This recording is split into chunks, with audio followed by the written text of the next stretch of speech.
not my fault.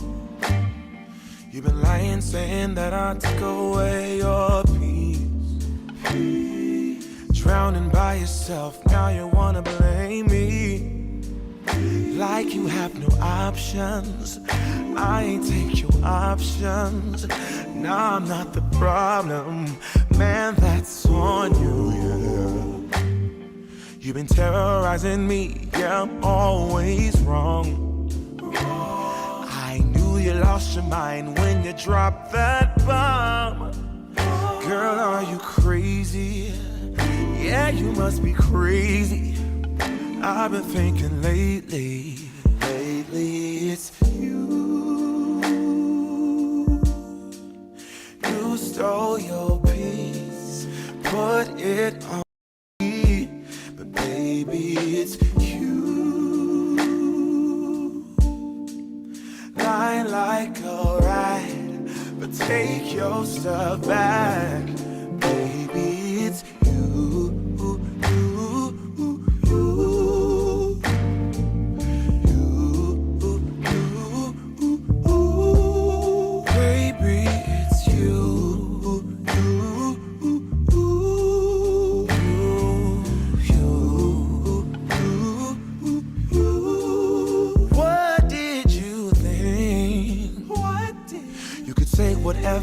And I would never hear. You've been flexing everywhere. Girl, look in the mirror. Man, you're so dirty. Yeah, you look so dirty. You were never worthy. Lately, it's you. You stole your peace, put it on me. But baby, it's you.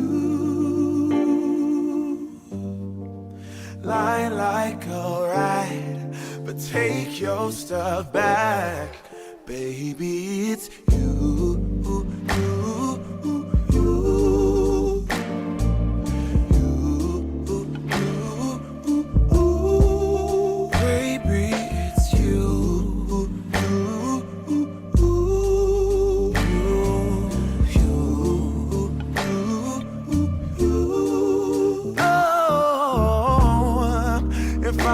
The weather, then every day would rain on your parade.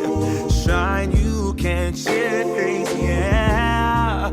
If I was Father Time, then I would change the day. So I never saw your face.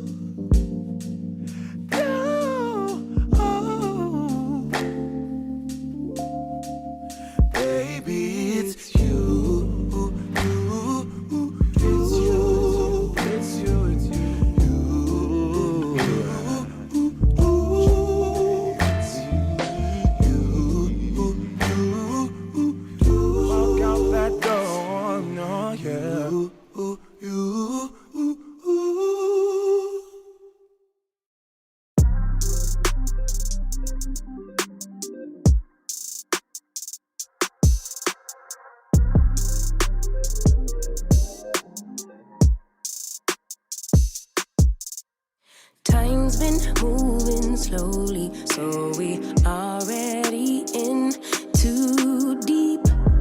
Can't get no sleep on each other, heavy teasing all day. And when the sun sets, you asking me to come through, kick it with you. Night turning to morning dew. Then you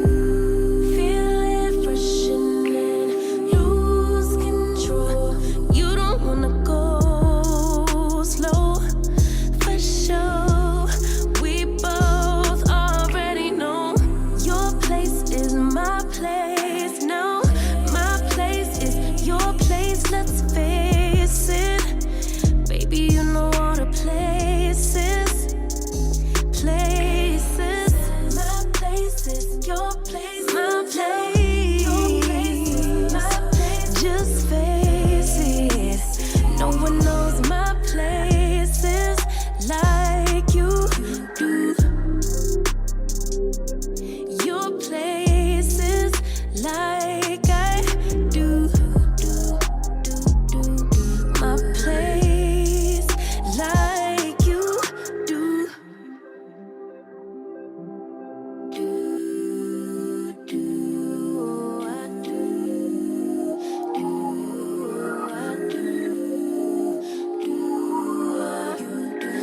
we don't stop. Got the key to the lock, we in our own zone. Make yourself at home, get to know mine on the inside. You can meet at yours next time. And you feel it fresh and lose control. You don't wanna go slow, for sure. We both already know your place is my place. Now my place is your place. Let's face it, baby. You know all the places. My place is your place. Your place is my place. Just face it. No one knows my places like you do. Your places like I do. My place like you do.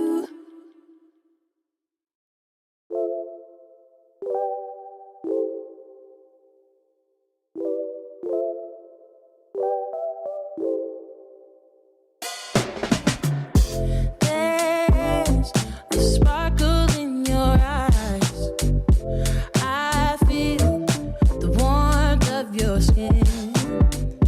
Just the touch of your hand makes me tremble within. Love the smell of your hair, lying here in my bed. Never gonna be alone, 'cause with you I'm finally coming home. I wanna be with you always, 'cause that is what my heart says. That's what my heart says. I wanna be with you always. You are my world in every place. It's the things that you do, and it's the smile on your face. And as time goes by, I know I'm in a better place. I'm in a better place. Without your love, I am out of place. And without you, I am just a trace. I love you with all of my heart. Together forever, never to part. I wanna be with you always, 'cause that is what my heart says. That's what my heart says. I wanna be with you always. Always, yeah. You are my world in every place. Oh, it's the things that you do. It's the things you do, baby. It's the smile on your face. Smile on your face. And as time goes by, I know I'm in a better place. I'm in a better place. It's the things that you do. The things that you do. And it's the smile on your face. The smile on your face. And as time goes by, I know I'm in a better place. I'm in a better place.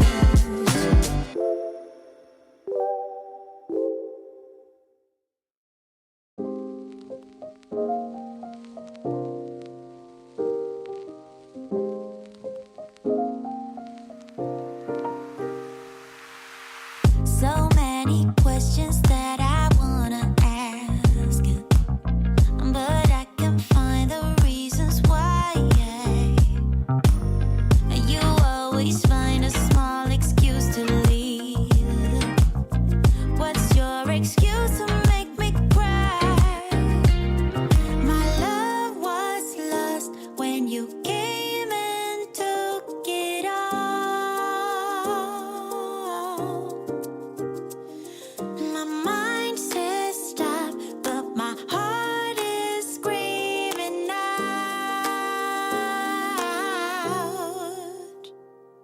Don't go, just leave. No stay with me.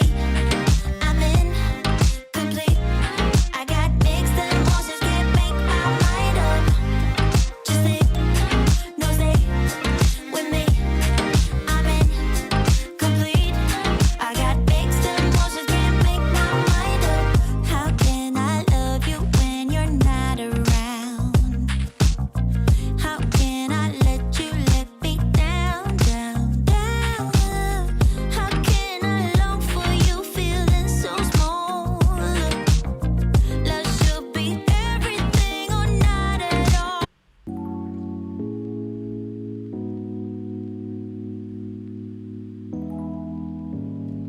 Mic check. Mic check, mic check. Working overtime like crazy. Uh-oh. 3-minute countdown, y'all. Show you how I really feel. What up, WT? Danielle. Hey, Danielle. How are you, Danielle? Danielle, my love, is here. Big Von, Lakeisha. Hey, Lakeisha, what's going on? What up, Big Von? Firefighter, Maya. Look, Maya, I don't want to hear no complaint, no excuses. You need to pull up to that. I want you to pull up. We're gonna all have a discussion about this. At least 5 of us. I'm on my main platform. Only 5 can talk at a time, y'all. Shit, maybe nobody will come for all I know. We gonna know what I think about marriage today. I want to hear what you guys think. What do you say? What Firefighter say? That she's back to start more trouble? I hope that someday you will notice every little thing I do for you. Lakeisha. Am I saying it right? Is it Lakeisha or is it Lakeisha? Lakeisha or Lakeisha? I'm gonna always say Lakeisha. I know I'm saying it wrong. I know it's Lakeisha. Did everybody work out today? Did everybody do some sort of physical fitness? Some sort of physical fitness. That's important, you guys. Get your workout on every day.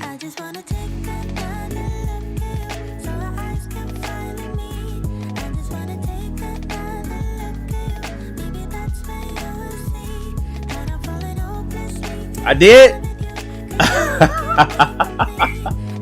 I know you get a lot of people that get it wrong, right? I know you get a lot of people that get it wrong. Lakeisha. Hey, I like how that sounds better anyway. Lakeisha, that's too ghetto. Even if it is Lakeisha and that's how your mama really wanted it to be, make sure it's Lakeisha. Lakeisha is a lot more sophisticated.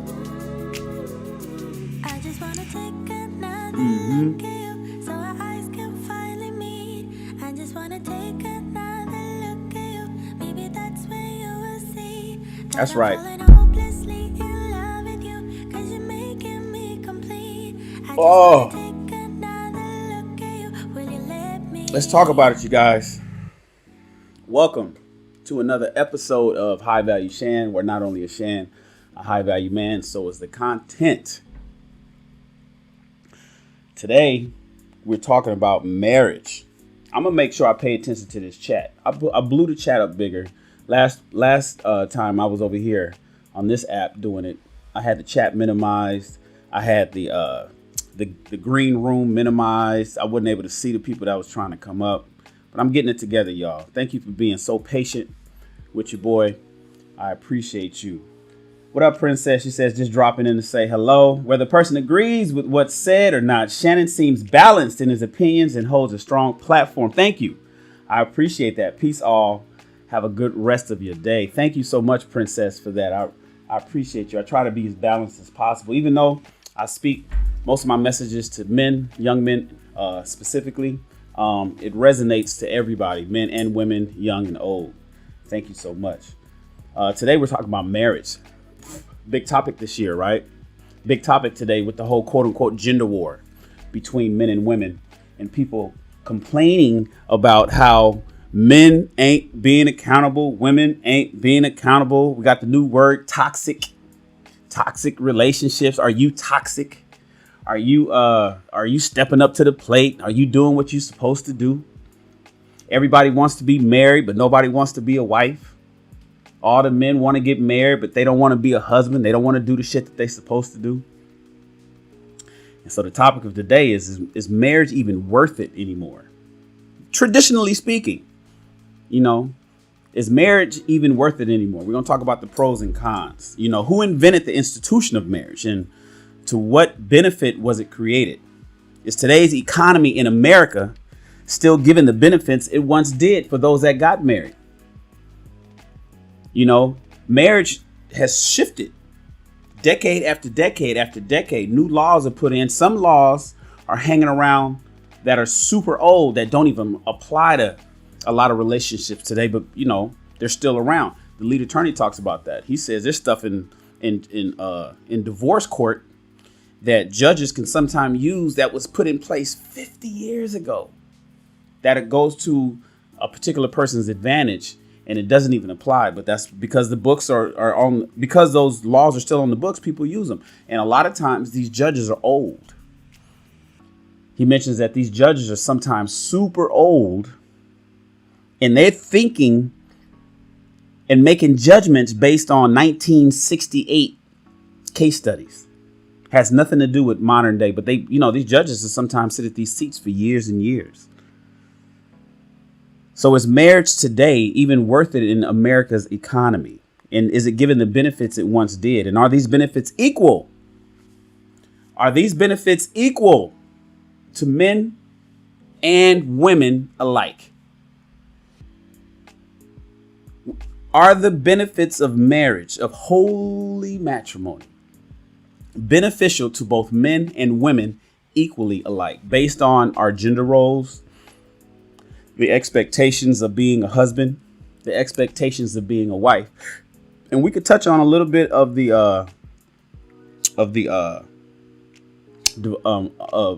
child support,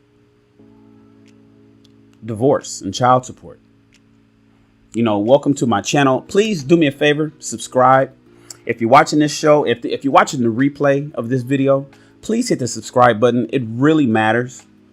Hit the like button too on the video. I got to get used to saying that. So I wrote a note to remind myself to tell you, because I normally wouldn't do that, but I'll have to remind myself to tell you to please hit the like button. The reason why we need you to hit the like button or the dislike button, either way works, is to let YouTube know that people are watching the show and that people like the show. And then what YouTube does, it says, because on the home page of YouTube, on your app, on your phone, iPad, or a full computer, there's a tab that says live. And only certain shows get put up on the live. Of course, the people that you're following get put up there, but then they give suggestions. And those suggestions are based upon the live shows that's happening right now and how many people are hitting the like button, the thumbs up. So if you'd be so kind, please hit the like button. It doesn't cost you anything. It doesn't ruin your page. It doesn't email you. You don't get spammed. You don't get nothing. All you do is helping out the content creator that's actually making the video. So thank you so much for hitting the like button, and thank you so much for subscribing to my channel. I wanted to start off with a video that I played back on a child support video I did about 3 months ago. Here, take a look at this, and we're going to talk about this just for a quick second as we get into the show. All right. I'm going to read some of you guys' messages as we're playing this. People are filing in. Thank you so much for joining the show. We're going to go for a couple hours, and then I want to open up the channel. The link to jump on is already there. If you want to jump on now, you can. I'll keep you in the green room. But I want you guys to come up because I want to have some constructive dialogue about how you feel about marriage today. I want to hear from married people. I want to especially hear from those who are dating and single. And I want to know if you think marriage is conducive to your future, or you just not having it. But here, take a look at this video. This is an interesting video, you guys. What do you do for a living? I don't work. I take care of our kid. So you're a stay-at-home mom? Mm-hmm. And she's 11? He is. He is yeah. 11? Uh-huh. He goes to school? He does. So what do you do during the day? Nothing. You don't want to work? No. No, So you're just living off of his child support. I am. And we live with our mother. And you're proud of that? Well, we were living with him, and I was a stay-at-home mom. He made the income. Okay. But, I mean, But you can work now, right? I can, but So it's no but you can go get a job, right? I could, but I'm not going to. My rent's free. My food is free. I mean, my mom's the homeowner. We don't have to pay nothing. Okay. You know, I'm not going to go there with you today because what do you do for a living? I don't Is that work. crazy? I take care of our kids. She said, what do you do So for a you're living? I don't work. stay-at-home mom? And Stay-at-home she's mom. 11? He is. He is yeah, 11? He goes to school? He does. So what do you do during the day? Nothing. You don't want to work? I don't do nothing. Oh. She's proud of not doing So nothing. you're just living off of his child support. Just living off his And child we live support. with our mother. And you're Not proud of alimony. that? Well, we were living with him, and I was a stay-at-home mom. He made the income. Okay. But, I mean, But you can work now, right? I can, but So it's no but you can go get a job, right? I could, but I'm not going to.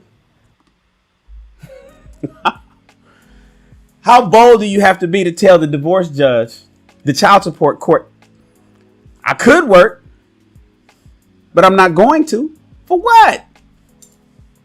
My mom, she got the house. My mom got the house through her divorce.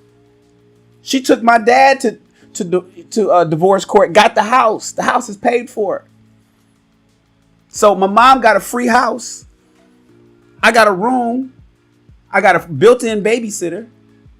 The baby's getting taken care of mom when I want to go party. And I got the child support coming from him. Do I want to work? No. For what? She was keeping it 100, WT. She was keeping it 100. But she said, for what? Can you work? I could, but I'm not going to. Crazy. My rent's free. My food is free. I mean, my mom's the homeowner. We don't have to pay nothing. Okay. You know, I'm not going to go there with you today because Is that wild? See, she's being honest, and a lot of people are not honest in court, but a lot of people think like that. Kudos to her for keeping it 100, because she knows that likely the outcome ain't gonna change. Doesn't matter if she wants to work or not work, and it doesn't matter if she tells the judge that she's living off of his child support payments. They're likely still not going to get reduced. Nothing is really going to change. I'm not even sure why they're in court. I wonder if they're in court to get the child support increased. Maybe she won't get the increase. But she knows, like, what difference does it make? You know, child support was originally created for supporting the child, but oftentimes there's a lot of unscrupulous people out there who use that child support for adult support, and the child gets the scraps off the table. The child gets the scraps off the table, all the while the person that's working hard, primarily, generally, I think the percentage is 84% of it's the men, 16% women pay child support, 84% men pay child support. It's taken to the bank. Now, the amount of those child supports vary, but just think of the mindset of those people. And she doesn't give a damn. She doesn't care. Listen, the reality is here in America, a wealthy man can take a broke chick. A wealthy man could take a broke woman, a regular woman, somebody who's nothing special, and in an instant, overnight, change her life. But a wealthy woman will rarely ever look a broke man's way. A wealthy woman will rarely ever look a broke man's way. A lot of times we use Hollywood. A lot of people always talk about why do y'all care about these Hollywood stars? Hollywood is celebrity is a small microcosm of the bigger picture. It's because we use celebrities because we can identify with them across the board. I can't use my neighbor across the street. What for? One, you could be lying. You know, if you want to use examples of people that's only in your life, people can make up stories as they go along. So you don't know my neighbors, but we all know Dr. Dre. You know, we all know Jeff Bezos. We all know Steve. I mean, I'm sorry. What's your man's name? Bill Gates. So we use celebrities and their situations, like Will Smith and Jada Pinkett Smith, Kanye West and Kim Kardashian West, as examples to show the bigger picture across the board. It's just more money. It's the same situations, usually, just higher amounts. You know, but it's relative. And so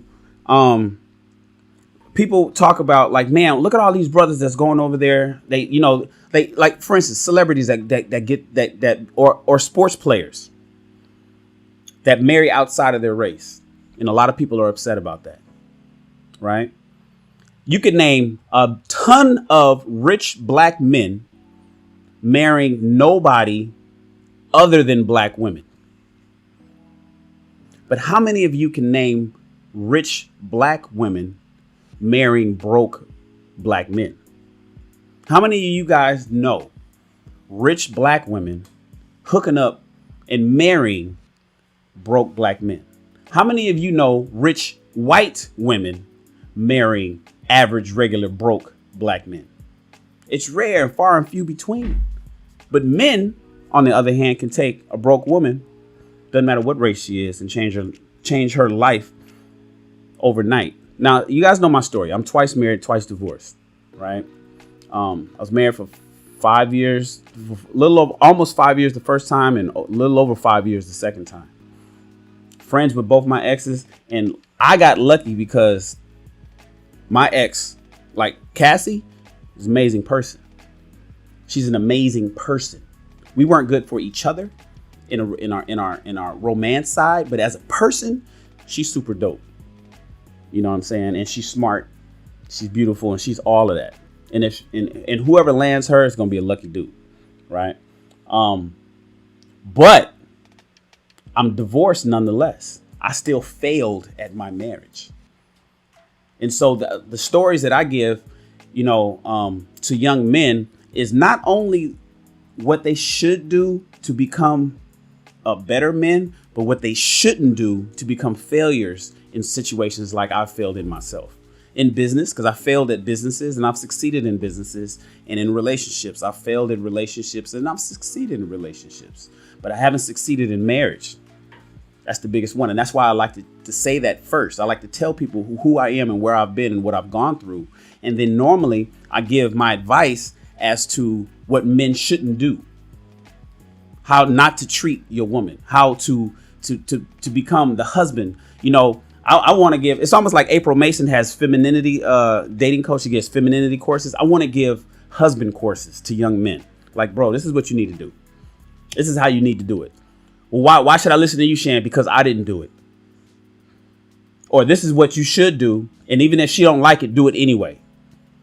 See, I speak on the stuff that I didn't do and all my failures. But usually I rarely tout the things that I did do that worked and that may not have been great for my exes, but I still think men should do nonetheless. But that's important. And so that's what I talk about. And so those are my stories. And a lot of people ask me, well, Shan, do you plan to get married a third time? Shan, do you want to get married a third time? I was on live last night. After I did my live, I jumped on with Sorrel Bay, and they were talking about, do toxic mothers create broken men? Do toxic mothers create broken men? And she was on with my guy, Kosher Clinician. I want you to follow both their pages, please. Just all you gotta do is go to search engine and type Sorrel Bay, Sarel Bay, Bey. That's her page. And then go to the Kosher Clinician with a K. Kosher Clinician with a K. And we were on the show, and I asked him, I said, listen,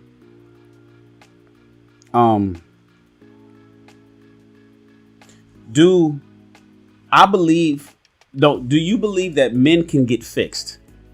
That was the question that I asked the kosher clinician, because they were explaining about why women who are toxic can create broken men. And I asked him, I said, do you believe that men can get fixed, and at what age can they get fixed? And in that discussion, I had mentioned that I do believe in marriage. I do believe in marriage. And so and that's what sparked the conversation today. My answer officially, as of today, is I believe in marriage. I believe in black unions. I believe that marriage is required and is essential for the nuclear family. And I believe it's necessary for the black culture to thrive. But I don't necessarily see it in the cards for me. And the boys that I talk to about it, is the reason why is because I don't see marriage working with the current mindset of women.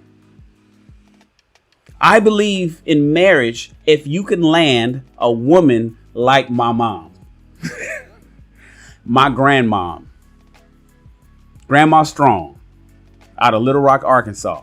If you can get you a woman who's 100% traditional and has the 5 F's, fit, feminine, friendly, faithful, and fun, marry her, fellas.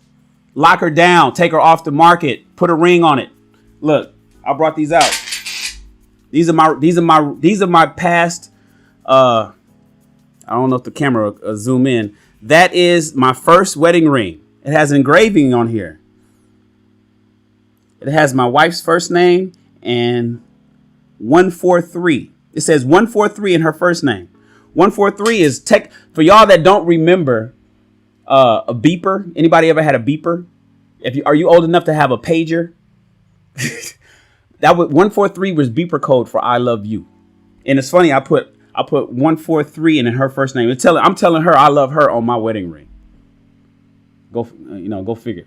That was, anyways. This is my second wedding ring. This one here is platinum. This one here is tungsten. Second time around, I strengthened the metal in my ring. I wanted it to be tungsten, one of the strongest metals on the planet. Wore this thing around, loved it until I didn't. And so I believe in you guys are talking. So I'm so used to looking at the camera. I'm gonna come back and look at what y'all was talking about. I could tell if you hit me with a super chat, but with the regular chats, I can't really see. So, the answer is I believe in marriage, and I would like to get married again, but I don't know if it would happen for me. I don't know if it'll happen for me, and I don't know that it'll happen for a lot of young guys. And I advise guys get married, but you have to meet somebody who doesn't think like the modern woman does. If I find somebody who don't think like the modern woman does and is fit, feminine, friendly, faithful, and fun, fit, feminine, friendly, faithful, and fun. If she is fit, if she is feminine, if she is friendly, if she is faithful, and if she is fun, I'll do whatever I need to do to lock her down. The problem is, how often are we running into women that's like that, you guys? How often are we running into women, people watching my show and then texting me? Y'all stop that. How often are we running into women who are like that? Hold on one second.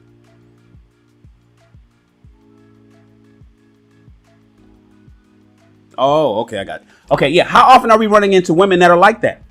How often are you? I tell the young guys, I say, man, if she ain't none of those, don't do it. The problem is that's what they're running into. Women who are not fit. They're not. Let's go through the 5 F's. They're not fit. Ladies, you guys are not fit oftentimes. Most times.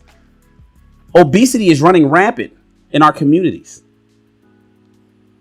There's certain criteria that women need to have. I believe women need to make sure that their man is fit. But this channel ain't for women. Who am I to tell? My channel is for men, so I'm telling men what they need to look for. Brothers, look for women who are fit. Fitness is important. Look at this. I drink this every day. How many of you guys are drinking? How many of you guys have hydrated yourselves today? I ain't asking you how many push-ups you did. I ain't asking you how many sit-ups you've done. I'm asking you how much water have you drinking? Did you take any multivitamins this morning? Do you even care about your temple, your body, your vessel? If you want to have children, do you want to be strong enough to be able to throw a football, fellas? Ladies, do you want to be strong enough to play with your children? To be there without a walker at their high school graduation? You got to be fit. That's important, right? You have to be feminine. That's a tough one. There's a lot of masculine women out there, and I don't like the masculinity. And sometimes they masquerade it as being funny and they joke it off. I don't like it. I don't like it. You have to be feminine, period. And you have to be feminine at all times. What's the new term? Conditional femininity? We don't play that over here. There's nothing that I should be able to do to cause you to be feminine. You need to come to the table feminine already in advance. You got to come feminine, and it has to be turned on every time we interact. You want to turn it off when you go to work? If you go to work? Because I'm going to give you the environment I am going to give you, the one that you can choose to work or not. See, I got requirements on the husband side. One of them is if your wife wants to work, she can. If she don't want to work, she don't have to. Everything's covered. You ain't got to worry about nothing. If you my wife, you ain't got to worry about nothing. I'm a hustle. Give me the space to hustle, and I'm going to do that. So if you feel like working, you want to do something fun, you want to open up a boutique, I'll cover that. I'll cut, it's paid for. Don't worry about it. You do what you want to do. You want to do internet stuff. You want to start a blog or a vlog or a channel. You do whatever you want to do. You want to model. Have fun with it. Don't worry about none of the bills. That's covered. Don't worry about gas in your car. It'll be filled all the time. However, you have to be feminine when you're with me. You want to be rough and tough and strong and masculine and out there and getting the reports done and fighting the bear and doing all of that kind of stuff. Then go do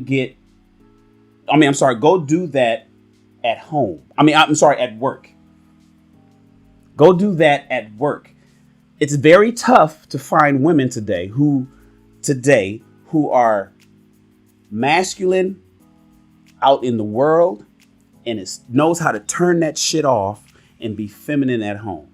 And what I would prefer is if you don't know how to turn on your femininity when you get around me and the family in our household and in my dwelling, in my program, then be feminine all the time, even at work. So if you can't discern, if you don't have the gift of discernment to know when to turn it on and off, then don't do it at all. Turn off that masculinity at all times. But if you're going to bleed that shit over here and you rough and you bucking up on me and you yelling at me and you getting all aggressive and shit, and it's a whole lot of different traits that goes along with masculinity. Those are just some of the main ones. I don't like that shit. I like a soft woman. Us fellas, we like a soft woman. We want a woman that knows how to rub our heads and take care of us. Make us feel good. Make me feel good about being around you. I want to be around you. We don't have to be in each other's face, but I just want you around because the feminine woman, Teddy Pendergrass or was it Luther Vandross that said that a woman makes a house a home. I got houses, but who makes it a home? The ladies do. Our women, you guys make it a home and you make it an environment that when I get here, it smells good and it's clean. And I can't wait to get around you. But if you just like me, if you a bulldog, you tough and rough, you know what I'm saying, you hard and shit, and you hard as nails. I don't want to be around you. I'm going to sit out in the parking lot for a bit before I come home. I'm going to find something extra to do to work on at night at the office. I'll be home a little late. Because I don't feel like battling you too. We need to be yin and yang. And I'm the masculine one in the relationship, period. I'm the man in the relationship, period. And if you feel emasculated, ladies, because I'm the man, then we're not gonna work together. So feminine is a requirement. Friendly. What is friendly? Friendly is the cooperation. Friendly is the word I'm using in lieu of submission. Since I know submission is a trigger word. Friendly is what women need to be to men. You're here to support us. You are my helpmate. You're the backbone of the family, as they say. I have a program laid out that's going to bring us and our family into prosperity. And I need your help. And I need your help by getting on program. So if you are going to be able to cooperate with me in what I need to do, then we good to go. But if you're not going to be friendly with me, if I'm always fighting against you, if you're my competition, how many relationships out there where the husband and wife are in fucking competition? Where you guys are fighting each other and battling each other over who's right and who's wrong and which way you gonna go and what you gonna do and what color this is gonna be and what style that's gonna be. And you know how many people are out there in competition, and I'm gonna show them up, I'm gonna show you, and they out there counting, they doing tit for tat. Tit for tat. Maya says submission is exclusive to lovers and fathers and father figures. Good gracious.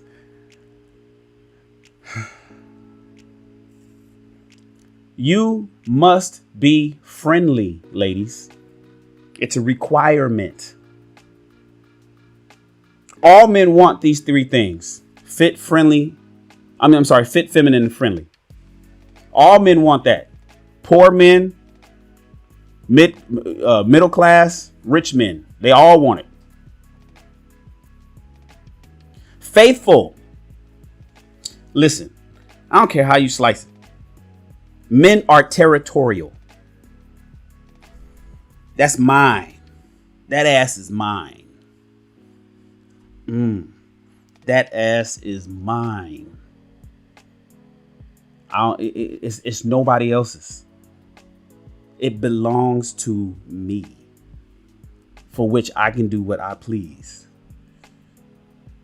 If you are opening up that ass to others, we have an issue. You know what? Let me play a quick video. This is for the faithful side. Let me play a video real quick. If I could go, I know I got it. I'm going to play. This is something that 21 Savage said. I was going to save this for a whole nother show. But I think I'm going to go ahead and play it now. Let me find it. Let me go to I think it's on my desktop. Topics. Found it. Check this video out, y'all. This is something 21 Savage said in an interview.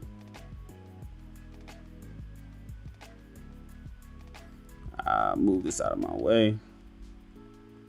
Like your girl gonna look at it like, okay, my man conquered a woman. So it's like, yo, nigga won in the situation. Yeah. She just got hit. But in vice versa, you my queen. So if a nigga conquer you, our whole castle is now like it's in jeopardy. Vulnerable. Our shit is in jeopardy. Once a nigga get between your legs, he can get anything else up out of you. He can know where I live, how I move, my stash, our problems we having in the house. Nigga, fuck your spine, he got your mind. You know what I'm saying? It's like once you get a girl in your bed, you damn near can get her to do anything you say, especially if she got a nigga. If a girl willing to risk it to get in the bed with you, she ready to do whatever you say. Yeah, she is. Mm-hmm.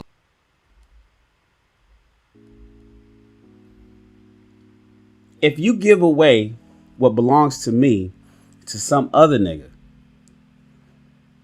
you ready to risk it all. If you allow another man to conquer you while you're supposed to be faithful to me, then you cannot be trusted. If he could whisper your panties off, he could whisper the keys to the safe. He could whisper the goddamn combination to the safe. Give him enough time. If he could whisper your panties off, he could whisper our livelihood. If a man can conquer you, as 21 Savage said, then there's then the sky's the limit for that brother. Like your girl gonna look at it like, okay, my man conquered a woman. So it's like, yo, nigga won in the situation. Yeah. She just got hit. But in vice versa, you my queen. So if a nigga conquer you, our whole castle is now like, it's in jeopardy. You my queen. So if another nigga conquers you, our whole castle is in jeopardy. Fit, feminine, friendly, and faithful. Fit, feminine, friendly, and faithful. It's required. All the questions that you guys are asking in the chat, y'all pull up in a second. We about to open up the line. I'm gonna have y'all come up. I want to answer them. Like I think Maya said, didn't you just say friendly and submission is the same thing? Yes, it is. Friendly, submission is on the friendly side. Cooperation, submission is under friendly. Cooperation, submission is under friendly. I'm talking about being faithful right now. But y'all come up and ask the questions. Y'all pull up. And we're not doing that chat room answering. Y'all pull up in just a second. We are talking about the 5 F's that will cause a guy like me and what I suggest to other men to get married. Our shit is Fit, once a nigga get between your legs, he can get anything else. Let me get that off. Fit, feminine, friendly, and faithful. Fit, feminine, friendly, and faithful is what we've gone through. Ladies, you got to be faithful. That ass is mine. Them lips, those belong to me. That's a requirement. And fun. Fun. What is fun? Exactly what it is. Fun. Don't nobody want no boring chick. Everybody blowing me up. Don't nobody want no boring woman. You got to have fun. I travel. I hike. I'm all about let's put some stamps in that passport. Let's go. Let's go explore. I need a cultured woman. I want you to be able to explore. I don't want you to be locked into your own city and always dealing with just your own city. Don't want to move nowhere. You afraid to go anywhere outside of where you grew up. We don't even have to be. We can move. Let's move. Fuck it. The world is ours. Men want fun women. Keep things young and vibrant, exciting. Let's work out together. Let's go hike together. Let's kayak. Let's skydive. Let's go get a pilot license together. I'll learn how to fly a helicopter. You learn how to fly an airplane. It ain't nothing but money. Let's go scuba diving. Is that cool? Would you like to scuba dive? Let's go explore. We want fun women. We want fun women. Those are the 5 F's that's required. Notice I didn't say anything about finances. Notice I said nothing about finances. That's on me. That's on me. Those are some of the things that I'm gonna start talking about on the private chat. I'm gonna create the club on here for people to join, so people can join, and I'm gonna start doing private videos that I normally talk to people about personally. I'm gonna start talking about it, but I'm not gonna make it public. I'm gonna make it so anybody that joins me over here at YouTube, you'll have access to those videos, so you can see exactly what I'm talking about. This is content that I'm gonna be giving is gonna be directly to the men. And I can't stop a woman from joining, but be careful because you're gonna hear some shit in there that you may not want to hear. Because when I talk to men, I'm harsh. I am a matter of fact when it comes to men. And you might hear something, you might not want to swipe left, like Drake said. You might get your feelings hurt, ladies. But you're welcome to join and watch it if you want to. You may want to have your man watch it if you want him to level up. Because I teach. I've raised young boys into men, and I've created wealthy people. I my game is for young men to become better men. And I'm not, and I don't coddle motherfuckers. We don't do the coddling here. My public videos is generally for everybody, but it's still concentrated for men. Fit, feminine, friendly, faithful, and fun. Those are the requirements. Those are the requirements. All men want all five. All men want all five. High value men require them. All men want all five. High value men require them. There is no, those are deal breakers for high value men. And so people ask me, Shan, are you going, you've been married twice, divorced twice. You give game about why the problems that you did and things that you should do better, that men should do better off the rip. Don't go through this in your marriage. It can cause a problem. Keep doing these things because these things work, and have your woman get on board with them. I do talk about that kind of stuff, but at the same time, they want to know, do I want to get married again? I don't really see it happening for me, primarily because it's tough for me to find women today who are fit, feminine, friendly, faithful, and fun. If I found a woman that was fit, feminine, friendly, faithful, and fun, and she was like that, and she acted, and maybe she wasn't already like that, but if I saw her at least working on it, then we probably go there. Other than that, we probably just do some life partnership. I don't know, but we can talk about that. But that's where I am with it.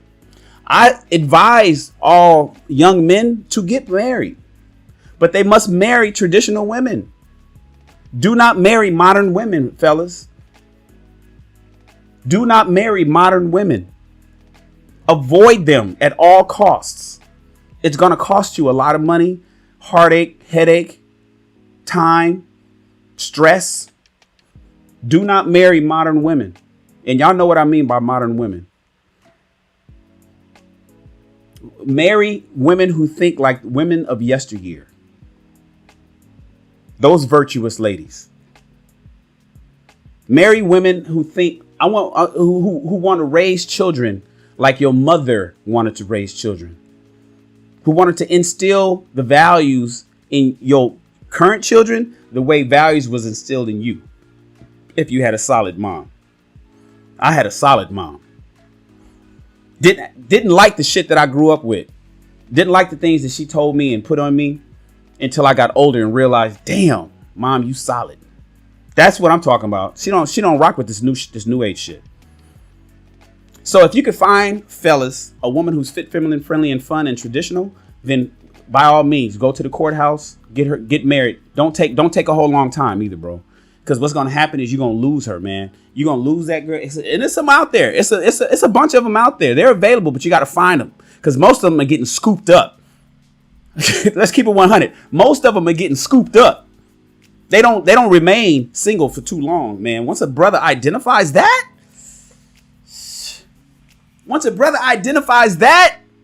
oh, she don't last.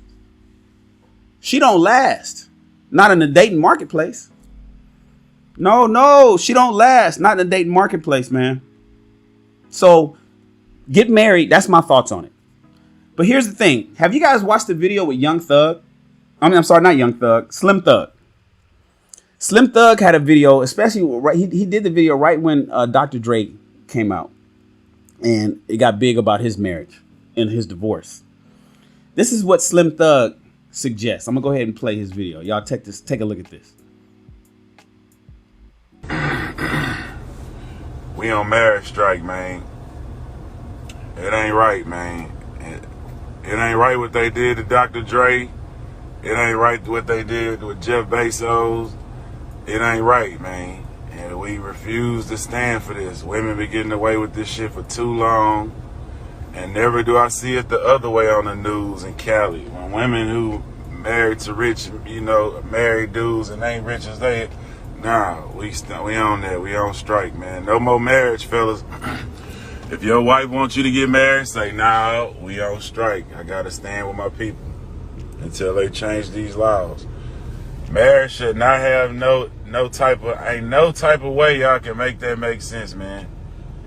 This dude gotta get his woman this money until she remarries. Come on, man. You gotta pay somebody you're not with until she remarries. So the nigga who her boyfriend, his trips paid for off of you.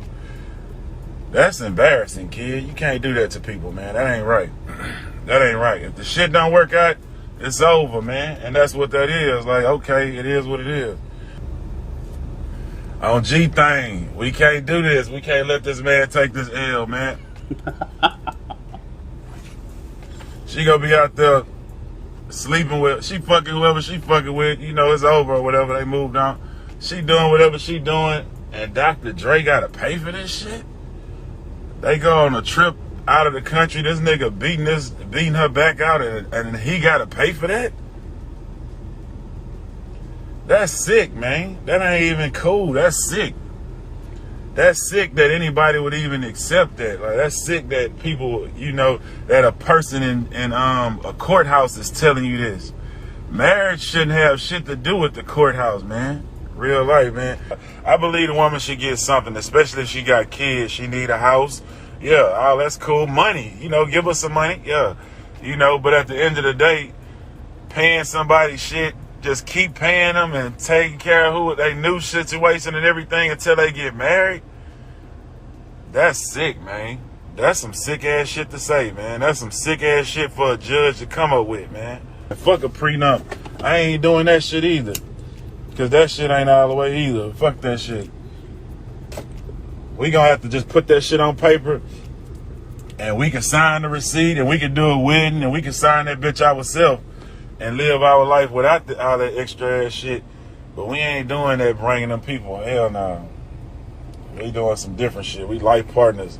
That shit is stupid. You got me fucked up. And I'm gonna tell you something else. Everybody who I know who got married tells me, Slim, don't get married. That's the main thing a motherfucker who married say. Don't get married. That's currently married. Currently married people That's telling crazy. them that. There's so many motherfucking horror stories in this shit. But at the end of the day, like I was saying earlier, man, the shit don't be based on real shit. It be based on fake shit. It be a nigga who got some money seeing a bad bitch, and the bad bitch after him don't really like him like that, but he got money, so she fucking with him. And he don't know that she ain't, he don't know that she not who she tricked him. She basically been set up that's the white, like I said, that's the women way of trapping, is to make a nigga think they a normal, you know, good girl, and really they, you know, game the fuck up and trying to get that bag. But the bad bitches get all the attention. And the bad bitches got bad hearts because the bad bitches been passed around and done bad. So now they mind frame is bad. Now they know they a bad bitch and they want a bankroll for being bad. They want a deposit and paying fee for being bad. Because they done talked to so many rich fat niggas who'll give them anything they want just to fuck. They never had a bad bitch in their life. A fat nigga, a lame nigga will pay $1 million to a bad bitch just to fuck her. You know what I'm saying? Like, it don't matter to him oh man, I got that off the strength. That don't matter to him. He fat, he don't care. He know man, hell, bitch, take whatever. Just, I want to just taste you. You know, after them hoes go through that a few times, then them hoes know that they get to talking value. Them hoes like, my show fee is this. Them hoes want that little baby fee. Them bitches say they the baddest bitch. I'm the baddest bitch. I want that Drake bag, bitch. I want the private jets. They want that type of show fee. You know what I'm saying? Now, nigga, I'm a bad bitch. I'm Drake bad. I want that show fee, bitch. You know, I want that little baby chick. Yeah, them hoes get to putting their value. They putting their value on themselves. They start putting that value on themselves, right? So then they get bad, right? So then they get bad, right? Because they get passed around a couple times. Because the nigga only fool for so long, and you get to bring the bad bitch. You think you got this bad motherfucker. You like, man, I got this bad motherfucker, right? That's Young Thug. That's Young Thug's thoughts on marriage. He's saying boycott marriage altogether. He's saying boycott marriage altogether. He wants you to boycott. He wants the fellas to boycott marriage altogether. because what did he say? That's the woman's trap. That's trapping for women. That's been trapping. Did you know that they're pushing STEM? They're pushing women to get into STEM. Women are going to college. They're taking all these social study classes, these degrees that really don't do shit, don't matter, don't really don't advance you in nothing unless you're going to become a teacher. Women are going to college and getting these degrees. You're the most educated and you're the most enrolled. You know what I'm saying? But goddamn, what are you going to school for? And they're trying to push women to go to STEM, but women they're not interested in science, technology, engineering, and math. Did you know the number one way most female millionaires in America became millionaires? Does anybody in the chat know how most millionaire women in America became millionaires? Does anybody know? I didn't think so. Divorce. The number one way most millionaire women in America became millionaires is through divorce. It's not entrepreneurship. It's not being a doctor. It's not being a coder, or it's not trading stocks. It's not being an engineer. Millionaire. Net worth, whether it's through property, home ownership, however you can add up the method in which you became a millionaire. The number one way women became millionaires in America is through divorce.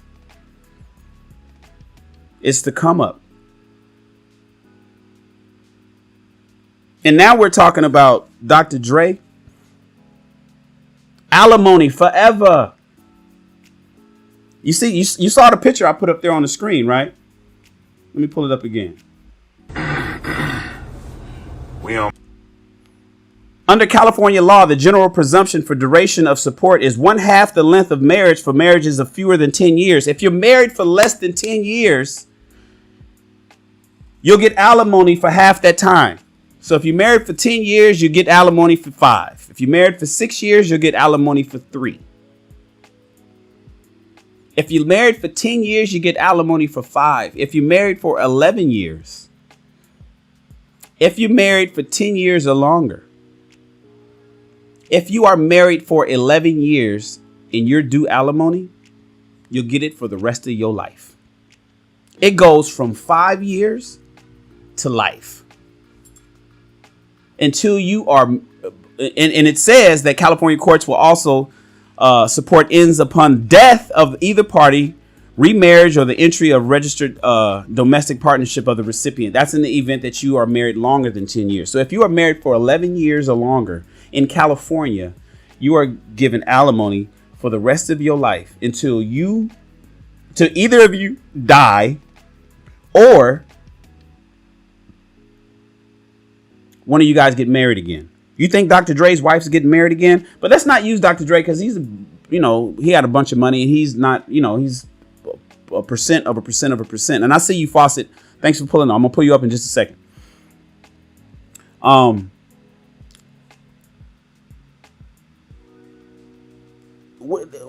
We're telling women to go to college for STEM. Go become smart. But women are saying, well, what the fuck I got to do that for? All I got to do instead is become pretty and land an engineer. Why do I need to become an engineer when I could just marry one, hang out for 10 years, do what I need to do, and then on the 11th year or whenever I feel like it, I can be out of there and get half of his pension and half of everything for the rest of my life. I know ladies are thinking, but we were there from you since we your day ones. We was there. We was pushing you. We was supporting you. I get it. A lot of women is doing that shit to wait till the 11th year. Why? Because they know that if they get married in a no-fault state like California, they're good to go. What's the incentive? Especially when the divorce rate is at 50%, 60% in the black community. The divorce rate is 50%, 60% in the black community, and 82% of women file for divorce. What's up with those numbers? I mean, come on, you guys. Let's make sense out of this. 82% of women are filing for divorce because they're not happy. Some bullshit, some vow breaking reason. For some non-vow breaking reason.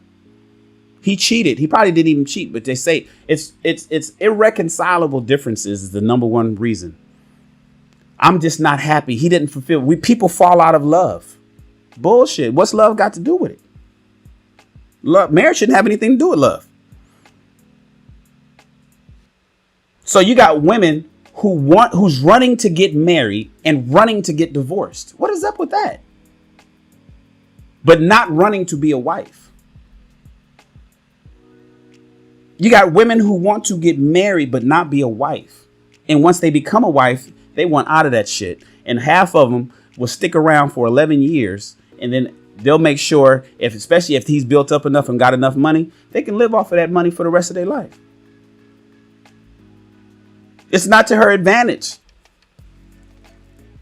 80 something percent divorce rate. Come on, you guys. Let's make it make sense. Make it make sense as to the upsides of marriage. What are the upsides of modern day marriage? That's the title of the show, right? Is marriage even worth it anymore? Is marriage even worth it anymore? What are the pros and cons? You guys, pull up. Let's talk about it. I want to hear your thoughts. Don't be shy. And you don't have to come on camera. You don't have to turn your camera on, but I need to hear you. So you'll come up on, I'll bring you on the show. You don't have to cam up. Not now. I just started this channel, so I'm not requiring people to actually show their face. Just come up, show your little avatar, and then you can just talk. That's fine. I have no problem with that. Just click the link at the top. If somebody can copy and paste it, that'd be really dope. If any moderators in the house, you can copy and paste the link, put it in the chat so people can pull up. It's in the description and it's pinned at the top of the chat. I want you guys to come up and let's talk about it. Tell me, is marriage worth it to you? Tell me the pros and cons you believe marriage is. Let's do that. I'm curious to hear it. I'm curious to hear. Because I want to know. I want to know. Let me pull my guy. Where's my man? There he is. Fawcett. What up, boss? Hold on. Let me pull you in real quick. My man. What's happening? You mute yourself. Hit your mute button. It says you got it. It says you. There you go. What's happening? What's happening? Oh man, we got a big delay. I got my mic on this time. Hold on, I got a big delay. Yeah, I hear your audio and it sounds loud and clear, but it's a huge delay, bigger than normal. Hold on a second. Do me a favor, count to 3. Check 1, 2, 3. Check. Yeah, that audio. Do me a favor. Come out and come back in.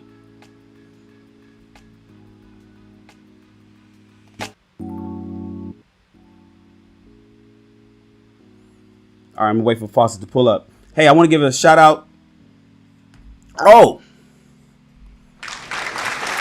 Roger Report hit us with a super chat, $10 super chat. Alimony has become being paid to breathe for a lot of women. Shout out to Roger. Shout out to the Roger Report for the super chat. I appreciate you, bro. Let me pull up my guy. Let's give it another shot here. All right, test it 1, 2. Check 1, 2. There we go. Now we go. The audio is not as clear as before. You must have switched mics. Nah. You're in sync. Oh, okay. You're in sync though. Yeah, you're in sync. So you good. What up, man? Oh no, it's going back through the camera. That's what's going on. Oh, okay. This is learning while we fly. Maybe that's why it's out of sync. Okay, no. Now you're in sync and the audio is perfect. So it switched to the mic now. So I mean, I gotta be up to your level, man. You got some great sound over there, man. I was just admiring that. What mic is that? Bruh. So I got blue mics. I got Shure SMB 7s at the office. I got all fancy shit. I got a couple $1,000s worth of mics. This is a $30 mic, bro. Really? This is a $30 tone. The mic is called it's a toner mic, USB mic, and it sounds better than my $500 mics. I'm like, bruh. Right. Yeah, I'll shoot you the link. I'll shoot you the link. I had no problem with that. Because I got everything. I got, I have a Rodecaster Pro. I dropped $600 for that, and I got all of that stuff. Had everything piped in through XLR. Had the XLR connections. Had the good mic, everything. And I'm just like, damn. But why does cheap ass $30 mic sound better than my expensive equipment? So I'm gonna just roll with what sounds good for everybody. The show production quality is more important to me. Yeah, absolutely. I mean, you can get that Shure mic working though. That's the best mic out. It is. But this is just easier, man. Everybody, you may have to pull up. You may have to pull up to my studio and dial me in one day. Oh, that's what's up. Yeah, absolutely. But yeah, on topic, man. This is an interesting one, man. I kind of came in kind of halfway through your monologue, but I kind of got the gist of what we're talking about. And since we both live in California, man, this is especially near and dear to my heart. Right. Because I'm looking at the upsides of marriage. I mean, what are the upsides? If ultimately one person can walk away and benefit greatly, like, is it really something that we need to prepare for? Do we need to guard against in some ways? Because I've seen it happen to some of my boys, man. They got married early, in maybe in our 30s, and if their money wasn't right at a certain point, women were allowed to walk away. You know what I mean? Like, right. So even if they later figured it out, women can also walk away from that. You know what I mean? And then they got to give half up. You know what I mean? Mm-hmm. So I've seen it happen in a lot of. You know what I mean? And then they got to give half. Hold up, I'm hearing myself. Oh, okay. That was me. I've seen it happen both ways, but it shouldn't be a retirement plan for somebody or a career plan for somebody. A marriage should be about the bond, the partnership, which is why I've heard about people actually doing marriage without paper. You know what I mean? But what do you mean? See, is that real though? Is marriage without paper real? Because it's you know what? I think somehow you can work it in certain jurisdictions. I don't know if California would let that stand, but you know what I mean? Look, man, when I got married, it took me. I'm going to take care of you if you one married piece to of me. paper. It took one piece of paper to get married. One. It took me about 700 sheets of paper to get divorced. The government did not. The government, man, this affidavit, this paperwork, this how you gonna handle this, how you gonna handle that. They had sheets on this, file this. Then you had to make double of everything. No, I'm sorry, triple of everything. Duplicate. Got one for you, one for the court, and one for her. Yeah. So you had to go through all of that, and we was cool. Like I say, like the brothers that be getting going through the getting raked over in divorce. I feel for them. I didn't go through that, man. Me and my ex, we was cool with it. We was like, yeah, what the fuck is up with the government? Like, we was on the same side. We was fighting against the government. We was like, what the fuck? Why y'all want to know all of this?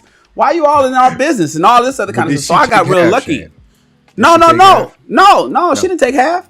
And she's cool. But see, the thing is, my ex, she gets the bag. She's an interior designer. And she does $1 million homes. So she be out, she does big estates. So that's a hedge against it too. Yeah, because they can't rule in her favor for half if she's making just as much as you are, right? Well, yeah. But I was making a bunch of money too. So that's the thing about it. But we worked it out. Like, we're gonna just tell the court what we need to tell them so they can stay the hell out of our business. Right. And that's what they did. And so we worked it together. But see, a lot of people go into divorce hating each other. And it's like, it's basically fuck you and I don't even want to talk to you. Talk to my lawyer. The lawyers got to talk. People got to talk through the law. We didn't have all of that shit. So I got lucky when it came to that. You know what I'm saying? But the thing is, most people, I don't know. I don't want to say most, but far too many people don't. And when you go and like you said, when you get Uncle Sam all involved in your paperwork, when you got Uncle Sam checking all the boxes, he did not want me to get divorced, bro. He did not. Why you say luckily you say Uncle Sam like Suge Knight? Yeah, Suge Knight, yeah, he was. You get Uncle Sam all in the videos, hole in the studio. Yeah, bro. Listen, so my first marriage, my first divorce, we were married. The length of our marriage was short enough that we got what was called a dissolution of marriage. It was simple paperwork, so it was kind of easy because we were under 5 years. But if you go over 5 years in California, you can't do the quickie. You got to do the regular divorce. Plus, I had children on the second one, so you can't do it if you have children or property. Yeah. So we did what we needed to do on the first one and the second one. So I got, I was good I was good. But when you ask about the upsides, and this is what I want people, because I'm looking at the chat and I'm not reading it like I really want to. I'm so used to talking to the camera. I want to look down here at the chat and see what they're saying. And what up, Lapeef? Oh shit, I gotta make Lapeef a moderator. Let me see. Okay, cool. And then and we gotta talk about Dr. Dre too, man. My God. I think he felt guilty when he got sick, actually. You know what I mean? Well, you heard what happened just recently. You heard his wife so everybody's kind of like on his wife, like Dr. Dre's wife served him more court papers while Dre was at his grandma's funeral the other day. Yes. That was yesterday, wasn't it? Yeah. I think it was either yesterday or the day before, one of the two. But the thing is, it wasn't really her, because the people that you hire to actually they do it on their own. Shit. It ain't like she said, make sure you go to they gonna take the opportunity to do it whenever they can. It just fell on her. But it almost looks like, goddamn, what you going to court for? What else are you going to court for? What else do you want? You just got $300,000 a month. And the two houses. Did you hear that somebody, I think it was a lead attorney, somebody broke it down and said that $300,000 is a deal for Dr. Dre based on what she could have got? Probably. I don't know, man. Come on, man. Bruh, $300,000 a month is like $3.6 million a year. Right. $300,000 a month is $3,600. 3.6 until you get married, and she ain't that old. So let's say she's 50 years old. I don't know how old she is, but let's say she's 50 years old. She's gonna live for another 30 years, bro. We talking 99. We're talking $100 million. Right. $100 million. Breaking $100 million off $1 billion or whatever he's worth now, $700 million. Break 100 off of that and give it to. No, but that's not cash though. See, but Fawcett, you know how our money is not cash. It ain't like he could run a 700. That's his net worth. That's based on projections. That's based on the company's worth in an event that he sells it. That's not just liquid dough that's sitting over in the Bank of America checking account. So you gotta get on the payment plan for that $100 million. Yeah. That's net worth is not a check that most people can write. In fact, most wealthy people, they're smart enough to know to be cash light, be investment heavy, cash light. So it ain't like he can just write a check. You know what I'm saying? But that's what's happening. You look at Rick Ross with his baby, with his child support. Lead attorney was able to get the paperwork on that, and he makes on paper $500,000 a month. I think the court doc said that he was bringing in $550,000 a month. And he's only paying $11,000 a month in child support for 3 kids. So you want to talk about somebody that got over? That's him. If Dre is bringing in $1 million a month, let's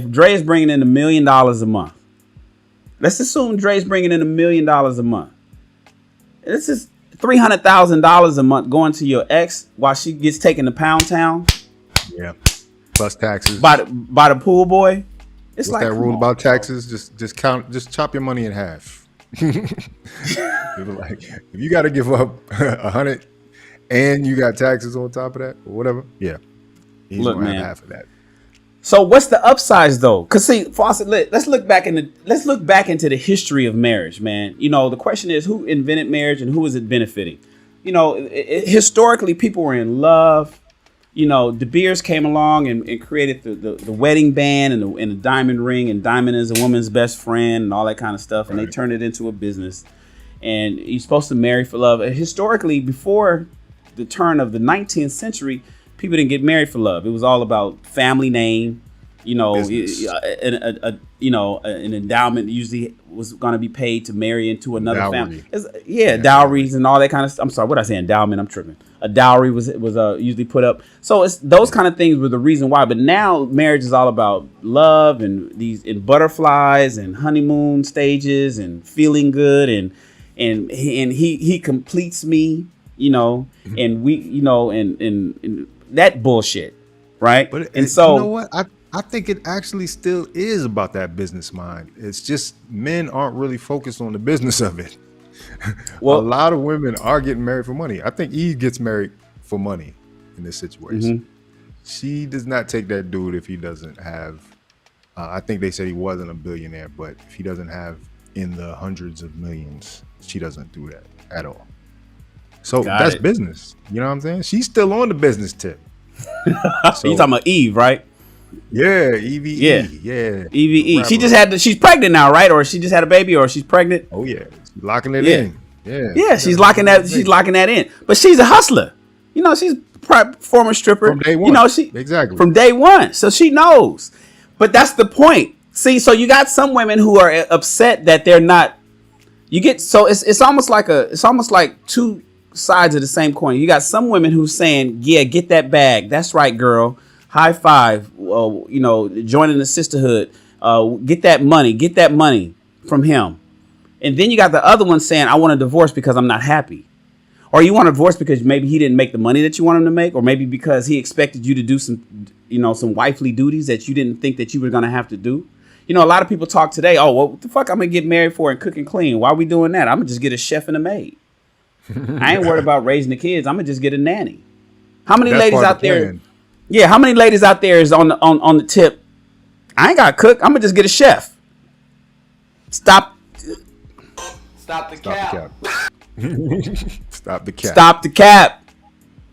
You're not going to get a chef.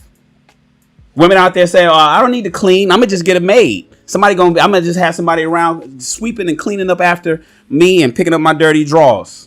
Stop the cap. It's not happening. The Mary maid. Yeah. Just the Mary maid. Once a month. And so when they realize that they get into the relationship and that shit ain't happening, sometimes as fast as they anticipate, most people want, since this microwave age, I think we talked about that yesterday, this microwave age, people want it right now. Now they think that maid and all that shit and the fancy car and the Rolls Royce and the Bentley is supposed to show up by year 3. And they look at their husband and they're like, "Damn, you're not doing enough. What the fuck?" And he's out there breaking his ass, doing what he can. And he's like, "Fuck, I'm trying to make her happy, but goddamn, you know, it takes time for me to move up in my business or whatever." And the next thing you know, I'm not happy. And so now there's problems in the marriage. There's problems in the relationship. Suddenly it becomes sexless. He can't. He's frustrated because his dick is hard every morning. And nobody's there to take care of that. And he don't want to watch Pornhub. He's on vacation. She's on vacation. Yeah. Ladies, your man don't want to watch Pornhub. He don't want to watch. He don't want to go to X videos. He wants you.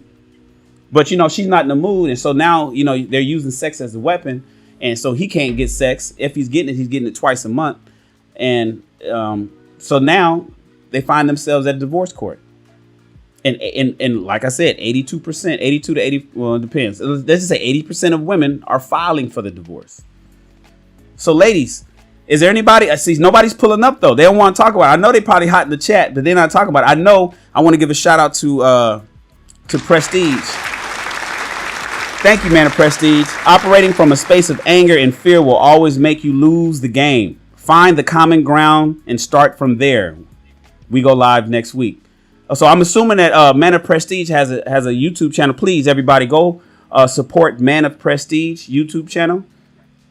Go support Man of Prestige YouTube channel, and then he's gonna start these conversations next week. I'm gonna make sure I subscribe to him myself. Let's pull it down here, and then let me pull up. The Naked Truth is in the house. Oh, the Naked Truth. What's that? Mm-hmm. Hold on, let me pull her up. I know what that is. Mm-hmm. Hey, you. Oh yeah. She's been on the show. I was just talking. Hi, Shannon. How are you, love? How you doing? Hi. And hi, what's the gentleman's name? Fawcett Media. I'm Frank. Fawcett Media. Let's call him Frank. Fawcett Media. What's Frank. up? Oh, my brother is called Frank. Oh yeah. All right. How you doing, love? Yeah. I'm fine. I just did a show about this subject today, responding to April Mason. Mm-hmm. Yes. April's my girl. I just did a reaction. And you know, I didn't catch the beginning of your show, but the bit I caught was about how women have unrealistic expectations, and that thing you said about him waking up every morning with hard wood and nothing, no, you know, nobody to deal with it. That was actually, that touched my soul. Well, you know, it's because a lot of people want to see. So you get a lot of selective. You get people in these relationships, they want to be selective. Then they want to bring the Bible in when it's convenient. They want to take the Bible out when it's convenient.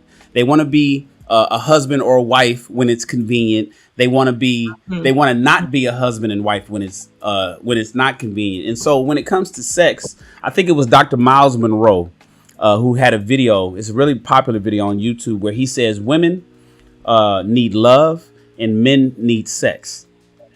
And that's so, true. And he said men need sex. It's not that we just want it. We need it as a function. As a function. Mm-hmm. You know, we need it as a function to operate. No, I know. Because when I was married, and even with when a man, what I noticed is that if he hasn't had sex, when I notice him bumping into doors and tables and like being a bit like just, you know, like clumsy. Like, let me think. Oh, right. Oh, I know what's wrong with him. I can tell, like, after a couple of days. Mm-hmm. That's important. But nevertheless, oftentimes, a lot of people use that as an excuse to get over on somebody, and it becomes weaponized.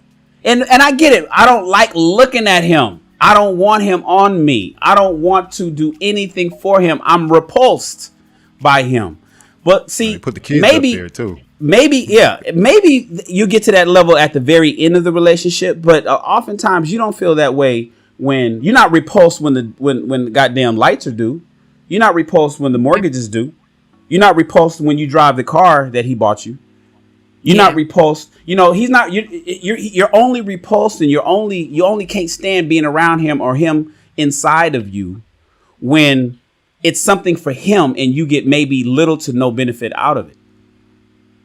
And and I get it. I get it. Women are selfish by nature. It's part of the women's nature to be selfish. It's not to provide. Women's nature is to accept and to take. You're supposed to be selfish to your husband, though. Yeah, you're not. A real woman is not supposed to deny her husband sex. Because if you deny your husband sex, number one, he'll go out there, and number two, that's what keeps the bond. That is your job. Yeah, but just because you're not supposed to doesn't mean it doesn't happen. No. I'm gonna say a little bit more, Mr. Frank. You're not supposed to cut sex off from your man ever. Okay, well, you know, but some women, I think, go off sex sometimes, maybe because the guy doesn't give them the kind of foreplay or attention. Because if you just walk in and say, all right, babe, get on the bed, I need it right now, that might work a couple of times. But after a while, do you get her flowers? But it worked when you were dating. I'm sorry. Because we still had the hots for you. But I'm well done. He works both ways. But after doing it with you 1,000 times, then you want something extra to kind of put you in the mood even more. And the man needs the same. You won't like it if I'm walking around. No, like we don't need the same. We don't need the same. We can get it. You can get it on right away. Listen, I've been in, I've been in relationships where we was fucking every night of the week. Stop every day. Yeah. And it didn't require a whole lot of foreplay. It didn't require a whole lot of sweet nothings. I didn't have to buy no flower. I didn't have to do no lingerie needed. No getting ready needed. It was just instant. It was instant on. When that and then what happens is women get comfortable, men get comfortable, but men still remember that he's horny, he needs his balls drained, and he wants to get it on. But now she needs a little bit more. She is not in the mood. Mad too. She mad, honey. Too. When you've pushed two babies out of that nunu, right? And you've had to breastfeed and everything, your body is not so like hypersexual how it was before the babies came. So you need a little bit more teasing for the juice to come out.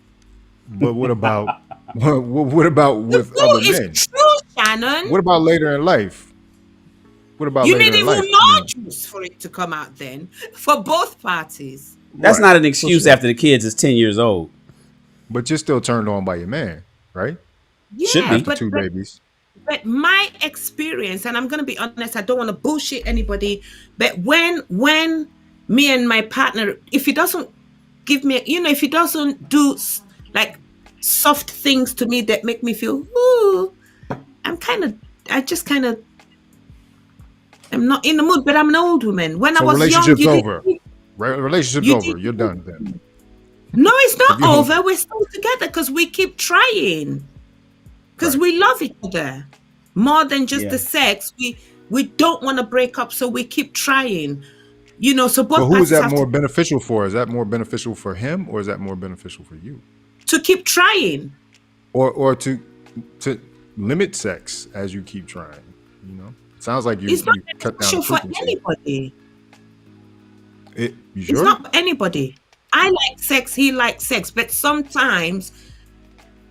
Or you want to do it the mechanical way without any kind of, the way just lie down and do intimacy. it. But he doesn't like that. He wants to see that I'm in the. He wants to Real see that I'm in the mood quick. too. Low End Theory hit us with a super chat. The few good women don't understand that the large majority of women of their sisterhood is the reason men won't give them a shot. Collateral damage is real. Thank you for the super chat, Low End Theory. I appreciate that, bro. Thank you so much. I said that in my video. Sorry, Shannon. Let me shut up. No, go ahead. You said what in the video, love? I said that in my video. I said that a lot of men are going through this red pill rage because of the behavior of these group of women. They're making it hard for everybody.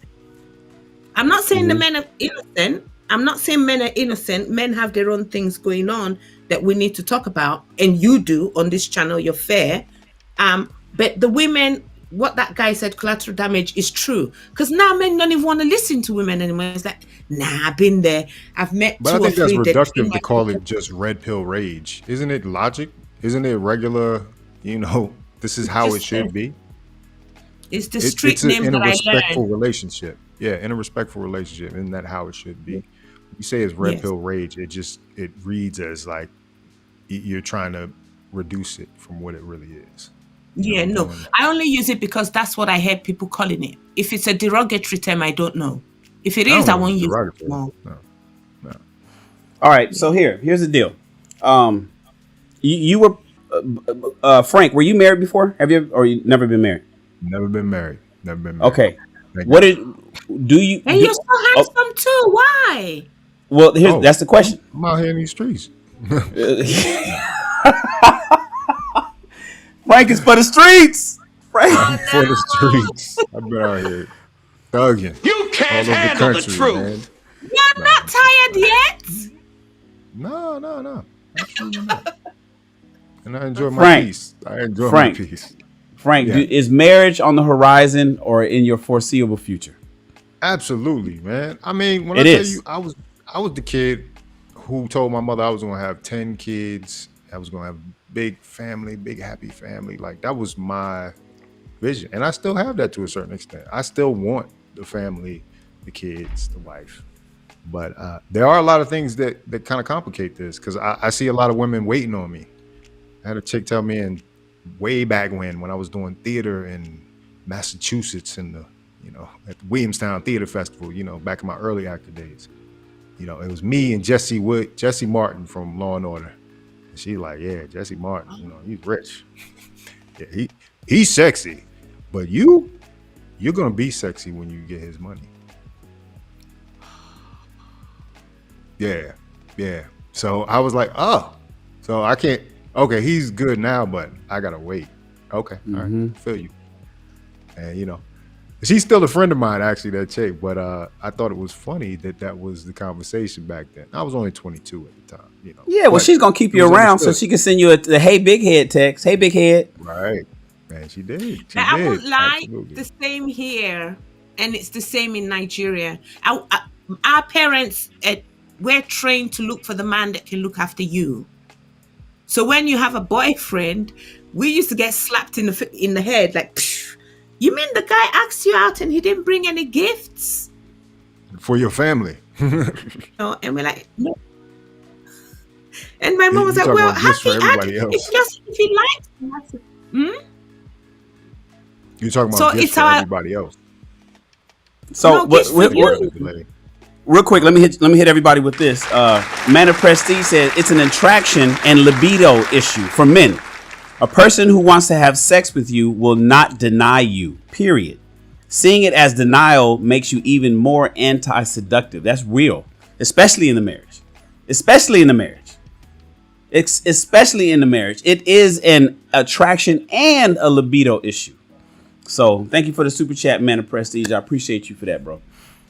It don't take much to give a man a hard wood. All he has to do is sneeze or smell something nice. He's ready to go. Women's bodies don't work like that.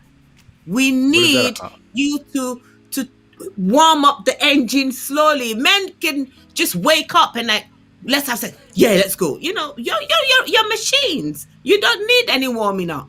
Women do. That's not true. That's not true. We like to be warmed up. We like to be warmed up as well, though. Once again, I think you simplifying the man machine. Like, why does it have to be that we just men wake up, and when he turns around, the first thing that hits you is a piece of wood. But that was for my girl in my dream. That wasn't for you. That was for the girl in my dream. That wasn't for you. Exactly. Well, but it's true. I know it's true. Well, let me ask Fawcett.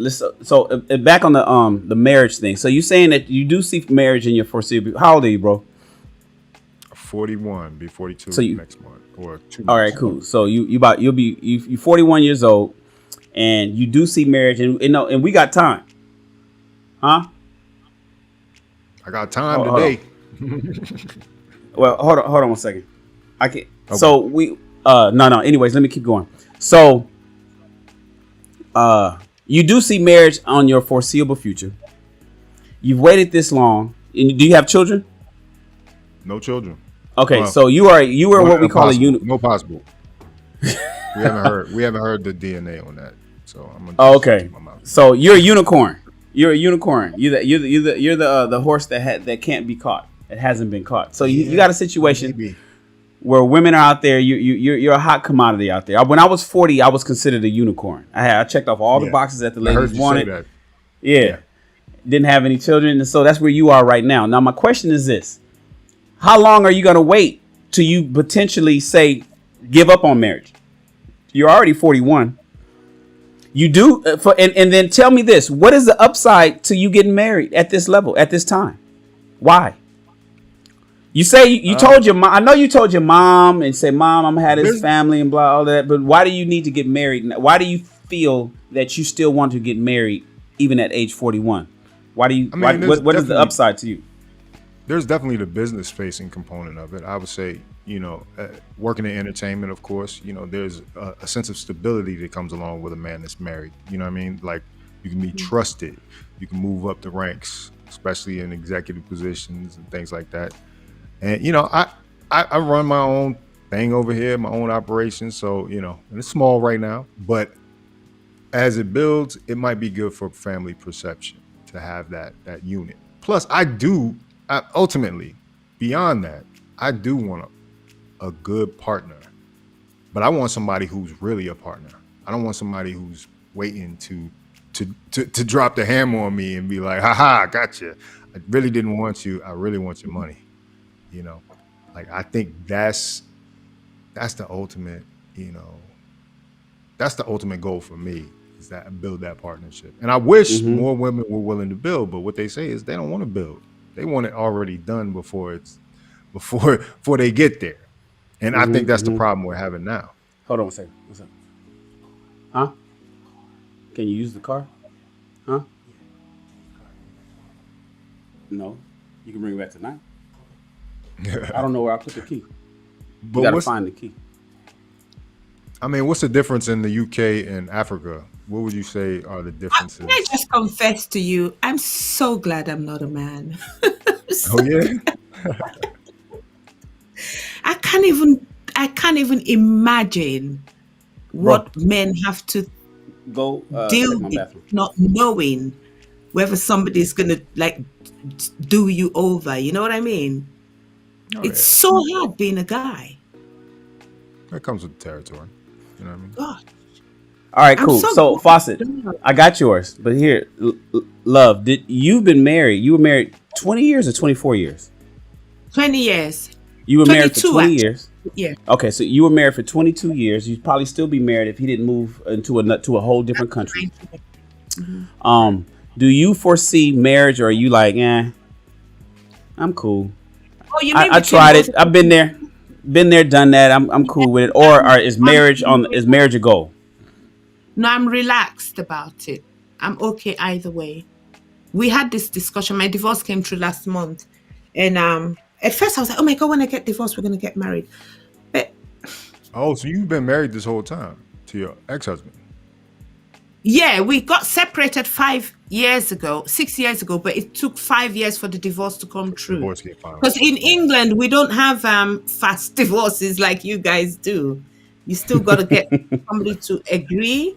You got to get the man to agree. And if he doesn't want to do it officially, he can hold you hostage for up to 5 years. Hold you hostage? Is that what it was? Cassie Dugas FaceTime video. Like not sign the papers. Yeah, I get it.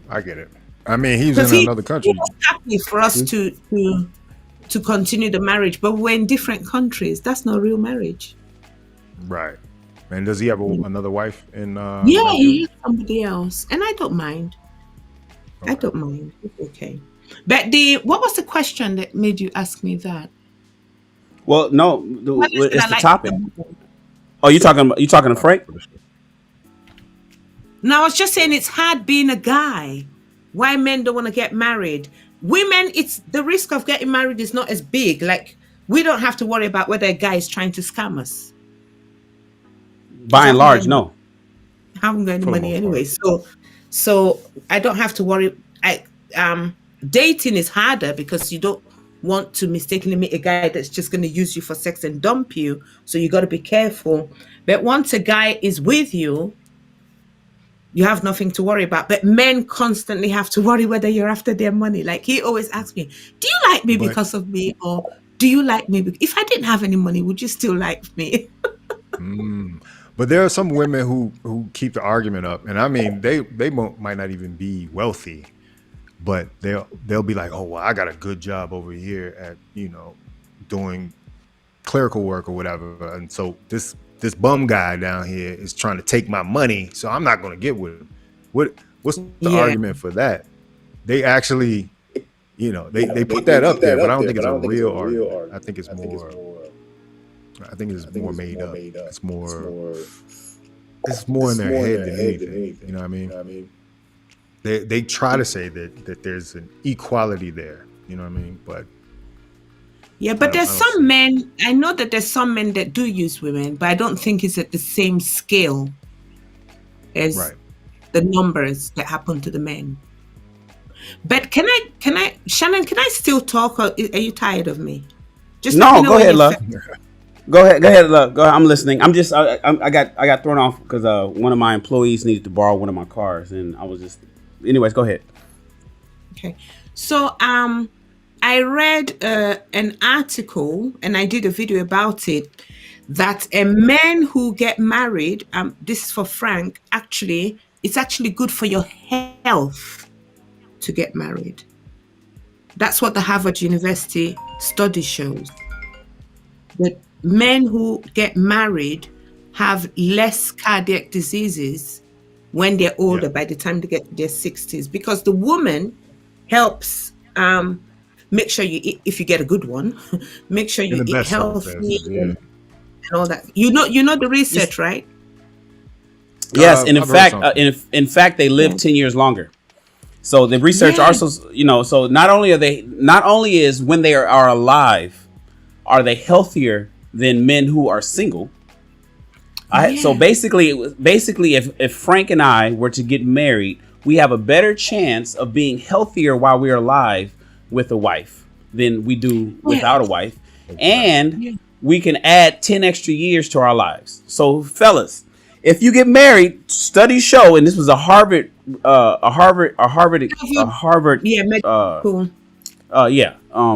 study that did a study. That's the word I'm looking for. There was a Harvard study that did this, and you can just Google it. Men live 10 years longer on average when they're married than they do when they're divorced. I mean, when they do when they're single. Now, here's my. If I had to give any pushback, this would be the pushback. Is it because he's married, or is it because he has a woman? Is it because he's married, or because I have to see? Because while I do agree that nuclear family is important, and I do believe that getting married to the right woman is important, fit, feminine, friendly, faithful, and fun. You have to have all five, which will bring happiness to that man, which will make him live longer, right? Is marriage required? Because if you don't get married, what about a life partner? Is it okay to have a life partner, you guys? Is it okay to say, baby, it's me and you forever. I rock with you. You rock with me. We got business together. Maybe we even have children together. We live together. We're acquiring wealth. We're acquiring property. We're living a life of abundance, and we're having fun. And you got me covered. I got you covered. But we didn't let Uncle Sam, or we didn't let the government get involved in our relationship. We didn't get a marriage license. We didn't go get married to the government, and we didn't have this judge and and the government get involved in our relationship. But instead, we married each other, and we know what it is between each other. And is this study showing? I don't think they had the differentiation between marriage and just men who have a woman, because only look at married people. So. That says it's married people. But yes, you make a valid point, because would they have got the same results if they looked at long-term partners that were not married? That's a good point. That's fair. Yeah. But if you're with somebody for 30 years or 25 years, I just find it weird why you wouldn't just marry them so that you can be on each other's insurance. You get pension. Well, see, but the thing is, therein lies the argument that men are having. So and that's what Frank is saying. Frank is saying, well, no, Shan, there's some financial benefits. There's some financial benefits to getting married, bro. So not only because in the military, I don't know how it is today, but back when I was in the military 25 years ago, you could not get promoted if you were if you were a commissioned officer. You would not get promoted past captain if you didn't have a wife. It wasn't a written rule. It wasn't part of the UCMJ, which is Uniform Code of Military Justice. It was an unwritten rule that if you were a single officer and a man, you wasn't going to be a major. You would not become a major. You would not become a general. You would not go any higher than captain if you didn't have a wife on your arm. Yeah. And they that's just the way that went. And so when you looked at it, you say, damn, majors and up, lieutenant colonels, generals, all the generals, all of them had wives. And the single commissioned officers were always captains and less. And then if you wanted to become a major, they'd all, kind of like the officers club would say, well, yeah, but before we sign off on that promotion, where's your woman, bro? Were you an officer? Were you an officer? No, I was not. I was non-commissioned officer. Enlisted? Yeah, non-commissioned. NCO. Yeah, I was enlisted, but still, I knew the game, and so like Frank is saying, there's benefits to having. There's financial benefits, especially for everybody. Because if you guys really do rock with each other, and it really is about you and your woman, then the pensions and the retirement and making decisions, all that kind of stuff comes into play. Here's the problem that men are having, and this is why I'm asking what the pros and cons are and what's the upsides are, is that if 82% of the women are filing for divorce and something's like 70% of them are regretting it afterwards, then men are saying, well, wait a minute now, damn, do you love me because you love me, you rocking with me, or you love me for the bread? Do you want the pension? Is the pension your goal? Is a nest egg, and the fact that I got property and I got money and I got things and I can take care of you. The reason you're here, are you here for me or are you here for my resources? And if you can't stand me past 10 years, will you jump ship and take half my resources? Or do you want to stay with me for the next 30 to 40 years and get what's left of it in your old age? And a lot of women, it seems, are saying, you know what?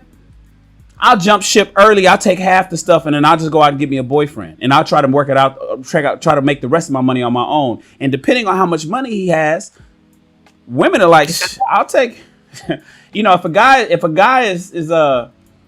is making $150,000 a year, or if he's making, let's say $100,000, we're not even talking about rich, super wealthy men. If a guy is making $100,000 a year and the woman knows that she can get $3,500 a month for the rest of her life, as a base, that's not a lot of money. $3,500 for the rest of her life. She's saying, cool. I don't have to ever pay rent for the rest of my life. All I got to do is come up with food money. That's how women are, men are cost benefit calculators, but some women are too, especially married women. So they're saying, look, my man only makes $85,000 a year, but he's working in a 401k, which I'm entitled to. He's working on his pension / retirement, which I'll be entitled to. And if he's doing $85,000 a year and we set up the retirement right, and we set up his death benefits right, or I just take him to the cleaners in divorce court, then I'm probably going to be, and if I stay around long enough, I'm good for $3,000 a month for the rest of my life. That's not $36,000. That's a retirement. And so $3,000 a month. $3,000 a month is not a whole lot of money when you're talking about millionaires. But in the average person, $3,000 a month. Women are saying, well, that's a nice little, cute little apartment.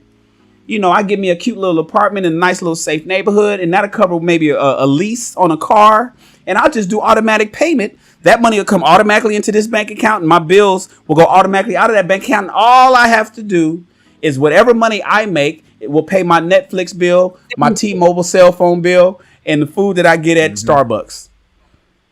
That's a cool deal. Yeah, you can start a business like that. So if you don't get married and you're still together and you have children and everything, as long as you're not in Texas, because Lead told us what happens in Texas if you live with somebody, then when you break up, it's a clean break. You still have to pay child support though. Well, child support, yeah, but there's no alimony. A clean break is a clean break. Now, here's the reality. If you guys are in love, you can set up that anything that you have goes to her. There's still a will and testimony. There's still, you know what I'm saying? I can bequeath if I'm with a woman for 20 years and I happen to die or something happens to me, I can trust. There's a living trust. Everything can go to her. Still. It just makes it easier. You just eliminate probate court. But if you have all your paperwork together, she can still get the benefits. So a lot of guys are saying, well, what if I could do that? Then why do I need to get married? Why do I need to get married? And so that's just and so I want to hear, is there anybody in the audience, anybody here? Oh, we got another super chat from Jamar. Shout out to Jamar Reed. Thank you, bro. I appreciate that. He said, Nupe, yo, Nupe, we must continue to grow our value and never relinquish leverage. That's right. Yo, to my frat brothers, I appreciate you, man. You was getting ready to say something, love? No, I was going to say, if I was a guy and I was in America and I knew that these were the risks, then I'll probably be like Frank and just kind of like hold out from getting married for a while. But look, Frank is saying that he wants to be married. Frank is saying that marriage is in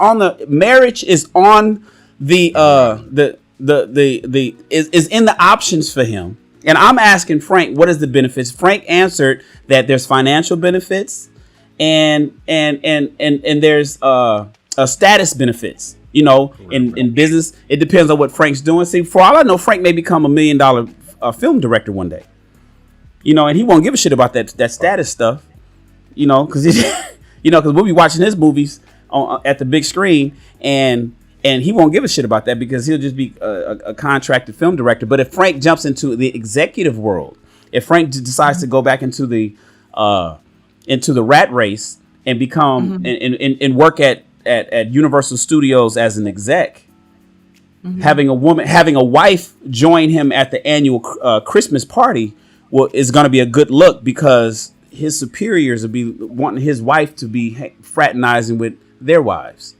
Yeah. And the next thing you know, Frank is giving another gig or something like that. Yeah. Right. But you don't think there's a kind of joy? Well, both of you are not married, so the answer is probably no. But you don't think there's a kind of joy from just being with the same person in your house all the time, and like you guys just know each other, and you know, Yes. like that wing person, and you know, there's that Yes. emotional side of marriage. It's not just about the business.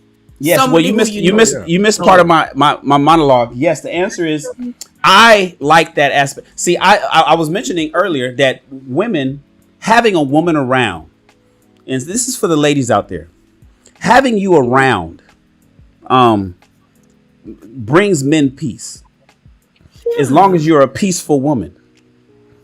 Just your presence, and just hanging around and knowing that you are in the vicinity, knowing that I'm coming home and you're going to be there waiting on me. And that movie, and you didn't start the movie.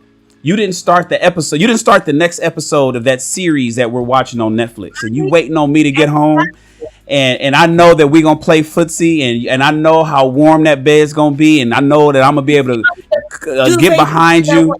Just having you around is important. But I need you to be fit, feminine, friendly, faithful, and fun. I need you to be right. You got to have that. And we're not running into women that have that here in America. We're not having women that happened to WT. WT, you were just sitting here, but you bounced out. Come on back, bro. I'll pull you up. We're looking for women that give us that wonderful, peaceful environment. That when and you know what, and to be honest with you, I'm putting it on the women that you guys are not like that, but that's because of the choices that women are making to be out there in the work world. See, I get it. I understand why women are very masculine. You guys are forced to work. You're forced to work. There's not a lot of, you're raising the kids all by yourself. You're out there in the work world because you have to be in today's society. You can't buy houses in the neighborhood that you grew up in, and so now that you are basically battling the beast at your job all day, you tired. You need peace. You need your back rubbed, ladies. You need your feet rubbed. You want somebody to run your bath water with Epsom salt and lavender. That's true. You need some peace as well. I get it. I understand that. And you don't want to be out there beating down the work world and then come home and then you also got to cook, clean, and cater to a man. I understand that. And that's why I don't advocate for the 50-50 shit. I want you to work if you want to, not necessarily because you have to. So there's a balance. There's things that men got to do to be able to allow the woman to be fit, feminine, friendly, faithful, and fun. However, I suggest that women start becoming that, because if you are not getting the outcomes that you want, see, people like Frank can stay single. Frank could date a young 21-year-old right now. There's no problem with that. That's only 20 years his senior. That's nothing. And so he can groom somebody to be like that. It's the women that are not getting the outcomes that they're looking for. And so it's incumbent upon women to try to step up and do what they need to do so they can get the man that they're looking for, because the men that they're looking for today ain't checking for them. So can I make a suggestion? I got an uncle, a friend of my dad's that's in his 70s, and he was telling me straight up, he was like, I don't date nothing older than 35. He said that's his cutoff, because he's like, I don't necessarily know what an older woman could do for me, at this age. He wants to still be attracted to her. Now he's at 70. He's in his 70s. Still look good, still getting around pretty good, traveling the world. But I'm not going to say my comment. You're not going to what? My mom said I don't have anything good to say to be quiet, so I'm just going to be quiet. What, about a 35-year-old and a 70-something? That's fine, right? Okay. That's perfect. So I got 20, 30 more years of that. Before that. See, look at you. See, she giving you that sign language. That's that sign language we talking about. See, women, when yes, it is. When women hear about a man, hold on, let me pull my guy up. Hear about a man. When women hear about an older guy dating a younger woman, they cringe, just like she did. She was like, ooh, 70 years old, 35-year gap. Oh my God. It's like, ew. It ain't ill. Larry King had his last son when he was 70 years old. 70. 70. Yeah. Yeah, he had his son. He had a child when he was 83. He did better than Larry. Who, your dad? Ladies. My granddad, but it wasn't with a 35-year-old. We did not make the rules, ladies. We just played the game. Baby, we didn't make the rules. We just playing the game. It's not my fault that I'm 49 years old and I got 22 years old women checking for me. Shannon, it ain't my fault. All day. Can I ask you a question? Yes, Think love. about it, Shannon. How old are you now? 49. Right. So, potentially, when you're 70, your future wife right now is, I can't do maths, is like, what, 11 years old? Yeah. What? I just gotta wait. She just needs to mature. See, that's weird for you to look at it because you listen. That's weird because you're doing the math. That's weird because you're doing the math now. You're doing the math now for the future. You're doing the math now for the future. But then is it as weird if I was to tell you about a 50-year-old woman with an 85-year-old man? Exactly. Same age differential. It's the same math. A 60-year-old woman, 60. She's already. Same, but I think that well, you're right. Okay. It just feels weirder when she's 35. And that's why you ladies, you make decisions based on your feelings. And us men, we're more, we don't go by feelings. I get it. Emotionally ill. It's emotionally ill. But to men, we're doing the math. We're like, okay, well, let me do 1 + 1. Let me carry the 2. Let me bring that over. Divide that by 3. Okay, yeah, that all makes sense. That's cool. Yeah, 70 years old, 35-year-old. Okay, that's cool. Shannon's 49 years old, dating a 22-year-old. Wait, that's 27 years difference. That doesn't make, that's no, to me, the math is fine. Especially if one day she's going to be 40 and and I'm going to be 60 something. It's like, oh, okay, well, in that case. You're still going to be high back by then. But I was matured at the time. What up, WT? She's only 45. Oh, she's 45? Me? Oh, okay. Yeah. I'm not 45. I'm older you're on than here every day. We should know how old you are. How about that? 50. You're 50, right? You're 50. I was 50 in February. How old is your husband? Your partner? He's 72. Oh, okay, so you got a lot of nerve. Come on, man. What? Yeah. What? Yeah, but that's only 22 years. Yeah, so when he was 21, you was a baby. Right. You was born. You was 20. He was 22, checking you out in the crib. I knew we had. That's ill. Ew. When he was 24 years old, you was just a little 3-year-old baby. Ew. You was in elementary school. How dare him? Primary school. But he looks good for his age, like your uncle. What up, WT? What's your thoughts on the topic, man? Are you married? No, never have been married. No. He said that. He said no with a hell in front of it. Go ahead. But I have a question, and I would love your opinion on it. My situation. I already have my children. My daughter will be 5 in February. My son is 2, and I'm 39, and I'm retired.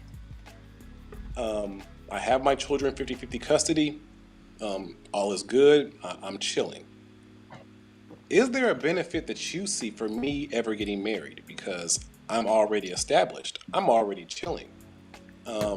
Any chance of me getting married is putting my legacy on the line and also ruining a possibility. While we don't know what's happening in the world, I can literally play video games and support content and chill and do whatever I want with my life. Do you see a benefit of me ever getting married? So I get this question from young men who project themselves being where you currently are. So I'll answer this to you since you're already there. The answer is growth. What do you see? If you're chilling, but are you fine with being where you at for the rest of your life? You got another. See the odds are, especially with today's technology, and you look like a young, healthy, good-looking brother. You're probably going to be around for another. No. But I'm talking in the grand scheme of things. You're probably going to be around for another 60 years. You're going to be on this planet for another 60 years. You're going to make it to 100. Hold on. Let me bring up Mickey. I hope so. What up, Mickey? Hold on. Let me pull you up, love. And so when people ask me, they say, Shan, but bro, what if I already have my kids right now and I get 40 and I'm retired and I'm good to go? Then what's the upside of getting married at that point? I'll say, or if you at the age of 40, if you're fine where you are, then for the next 60 years, then why? Just go have fun and be cool. But if you plan on growing, if you plan on expanding your empire, if you plan on taking WT Funk Incorporated to higher levels, oftentimes having a good woman by your side is going to help you do that. Now, when you do bring her in, since you're not even half your life yet, WT, you haven't even reached half your life. You got another 10 years before you even make it to the halfway mark. Do you want to leave her out in the cold? Shit. What do you want to if you are a millionaire today? Let me add up all your assets. If you're a millionaire today and you have plans to become a multi-millionaire, if you want to take it into the 8-digit mark, not the 7, you want to be an 8-digit net worth. You want $10 million or more net worth. Oftentimes it's good to have a woman, because if you got the right woman around, she's going to multiply your shit, bro, no matter how you slice it. You can make $1 million by yourself, but with a good woman, you can make 3. And so if you're fine with where you are now, nah, man, just have fun. Go fucking jet skiing and travel. Wait till your kids go to graduation, send them through school, and you'll be good. But if you want to take it to the next level, man, sometimes it's good to have a good woman around, but she ain't gonna be around if marriage ain't on the table. So you gotta take that into consideration. So it depends on what your end game is. I know how far you've made it today, but where are you gonna be 20 years from now? If you plan to be where you are 20 years from now, where you are now, then don't get married. If you want to be up, you might want to consider it. And then I got even more advice, but I'll keep that for the private group. What up, Mickey? That's perfect. Thank you so much. That was good. We lost you on the audio. We heard you at first, and then you pulled out. I said, hello, how is everybody doing? Wonderful. Can you hear me now? Yeah, you loud and clear, Mickey. All right. Mickey, first question before you jump in. Are you married? Nah. Have you ever been married? Close, but no cigar. Okay, so let us know your thoughts, and then I got some questions for you. I've been engaged 3 times, and I've done the whole play the house thing and try to make it happen. So I will always push marriage because that's what I've grown up seeing. I come from a 2-parent household. Most all the men in my family are married, and they celebrate a lot of successful anniversaries. I think marriage is a wonderful thing. I think the problem we have is sometimes we commit to the wrong people, or sometimes we commit to the right people at the wrong time because we're not all the way developed.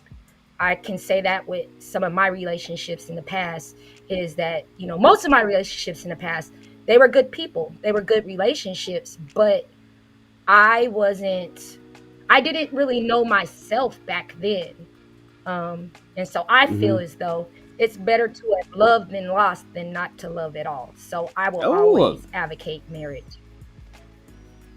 It's better to have loved and lost than to never have loved at all. I forgot who made that quote. Was that Shakespeare? Anyways. Shakespeare. Was it Shakespeare? Mickey.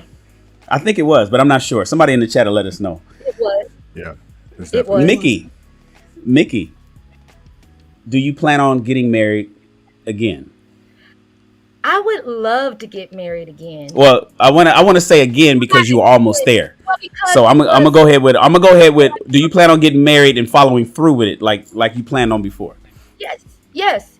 Because you were speaking of the life partnership, and like I had said on another panel, I came up during the 90s, and so the wifey without the actual title, I was there, and society doesn't recognize that. When you go to the hospital, and if your significant or your life partner is sick, you have no rights. If your life partner is on a ventilator, and his family, which he might not get along with, they want to pull the plug. You have no say. You have no say. But there's ways around that, Mickey. As a life partner, not medically, not with that extreme. No, medically, yeah. You power of attorney. Yeah, but who's to say what tomorrow brings? But you can see. That's what I'm saying. See, Mickey, that's my point. So if carefully planned out. So here we are. So I'm gonna play a little devil's advocate for you. So you saying, yo, Shan, it's cool to have this life partner thing, but shit, when the rubber hits the road and calamity happens and somebody gets hit in a car accident and suddenly somebody's on life support, which we don't ever really anticipate and plan on anyway. I get it, right? But but if people plan it out, powers of attorney can be established way in advance. Especially if you with somebody that you plan on being. If I'm with a woman that I otherwise would have married, but I wanted to keep Uncle Sam out of our shit, I can set up everything to be executor of my estate. We can set up, you know what I'm saying, a power of attorney in case of any medical condition. And if my mother or my uncle or my auntie or my nephew want to come in and say, nope, I'm family, they'll be like, nah, she's power of attorney. So I don't care that you family. She makes the final decision. All that can be, if you set it up right, all that can be done. See, a lot of people jump into this life partnership and just saying, all right, just put her there and shake hands. And then that's it. And then now they living together and they shacked up. And then when somebody fucking gets hit by a drunk driver, suddenly they don't have no power. But that's because they didn't set things up right. So I'm just simply saying there's not necessarily end all be all to everybody else except for the life partner if some shit goes down. But go ahead, I'm listening, love. I get your point, and that totally can be set up, but that would be something like you or me or someone of an older age that's lived this life and experienced things that they would think that. At 20 years old, I wasn't thinking that. I was thinking, shorty, I'm there for you whenever you need me. You know, it's me and you, this world. You did? Got Method Man. Come on. Got Method and Mary J. Blige. Oh, no, I need to get by. It's me and you against the world, you know? When I was young, we weren't thinking that. I was thinking, oh, what my parents said, that's old fashioned. Yeah, we gonna do this thing. We engage. We gonna live with each other and see if we really can work it out. And we were just young. Me and him were just young, trying to be married. So how did it end? It never made it. Well, how did it end? You know, in relationships have to be maintained by both parties. And as you grow, we change every day. Sometimes you don't grow in the same direction. Sometimes you don't want the same things. Sometimes what you think you can compromise or cooperate and do, you find out that you can't. You find out that they don't share the same values and the same views at you. And some of the times what I find is like before we really get in these relationships, we really don't know what the other person thinks or feels. And sometimes people just say what they think you want to hear. You know, they be on that go along, get along. And then when the shit hit the fan, you find out how they really feel about something. And you're like, hey, wait, you don't want to have kids now? You didn't tell me this before. You know what I mean? Yeah. I mean, those situations, people grow and people change, and what you want today might not necessarily be what you want tomorrow. But one thing I do recognize in my older age is when I look for that significant other, it's not going to be about my wants. It's going to be about the man that I need and the man that's going to make me a better person, a better daughter, a better mother, a better everything. And I'm looking for that person that I'm equally yoked with. I'm looking for that person that like doing the stuff that I do, and I like doing the stuff that he does. And that are you finding success in that now? To accommodate me, and I will accommodate him. Are you finding success in that now? I'm on strike right now. I'm not gonna lie. I'm on strike. Oh, I'm on my EDI. You what? I'm on my strike. I'm on my NDI right now. What is that? Not your average girl from the video? What? Yeah, sometimes I shave my legs, sometimes I don't. I'm on strike. That's my protest. Because I found out about, like, I live in Atlanta, and I had no idea that it was this hard for people. I had just been chilling out because I had got out of a relationship 2 years ago, and we were about to get married. We was going to go to the courthouse. And it didn't work out because he was friendly. Mm-hmm. He was friendly. And I ain't to put it nicely. Yes, to put it nicely, he was friendly, and I ain't with it. If you buddy But that's a deal breaker for you? Huh? That's a deal breaker for you? People that are yes, friendly? That's a deal breaker. Yeah, she means too friendly. Yeah, I mean, he's buddy love. He got a lot of love to give. Oh, I see. Well, you knew who you got with, though. You've been with him for how many years, and you didn't know that he was that friendly, that type of person? Nah, see, I'm gonna tell you how it went. Like, me and him used to date back in the past, but I'll just be all the way transparent. He was a dope boy when I met him, and I was like, that's not my lifestyle. I ain't trying Listen up, everybody. Here we go. I ain't trying to He was a dope hold boy. nothing. I ain't trying to do all that. I've been there, done that all throughout the 90s, because that's when it really hit, in the 80s and 90s. That's not my lifestyle. I have children, and so he came back and he was like, when we were together, I had, the best time, blase, swaze. I told you then I was going to marry you, blah, blah, blah, blah, blah, blah, blah. Schmooze, schmooze, schmooze, blah, blah, blah. And I was like, at the time, I wanted to be in a relationship. That's what I wanted. And he was a good guy. I had met his whole family before, and so I went with it. And then the train went off the track, so to speak. Hold on, Shannon. So is Mickey like the typical American woman? Mm-hmm. She's our modern girl. Now I don't know that she's still that. It looked like she's on track to hopefully her hiatus is so she can work on herself, but her history is very American. Because you're contradicting yourself, darling. On the one hand, you want to be married, right? You said you made a mistake when you were young. Mm-hmm. That's fair enough. We all make mistakes. I don't know how many babies came out of that mistake. Then you went back to an old boyfriend. You didn't do the due diligence you were supposed to do to find out whether it will work. How old were you at this time? I don't know. But then it didn't work.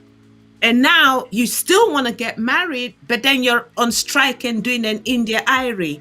You're all over the place. No, you're not I'm behaving not all over like a woman that wants to really get married.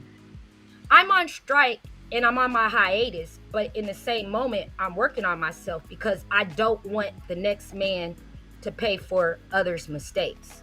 I don't want to bring any baggage into what it is that I might have. If God sent me the right man right now, I want to be in a place where I can receive him and be that what he needs me to be. As you understand what I'm saying? My ticker was wrong. That's what I meant. My ticker was wrong. Okay, so if that's the answer, then that sounds a little bit better than, I'm just doing an India Irie and I'm not. Yeah, because you didn't say that. You said when you said you're on hiatus. That's why I said I hope she's working on herself. I didn't even know that she was working on it. Now you're explaining. Well, I want to make sure that I'm the right kind of woman. You talking India Irie? I'm reverting back to her music. I ain't working on myself, but I'm bad while I work it on myself because I just feel as though generalizations hurt. You know what I mean? But at the same token, with all this Black manosphere and red pill, it does make you look and examine yourself, because the women that be on them shows, you be like, hey, wait a minute. Do I have any of those characteristics? Do I have some of that stinking thinking? And that's the best thing that I got out of all y'all conversations. So here's the thing.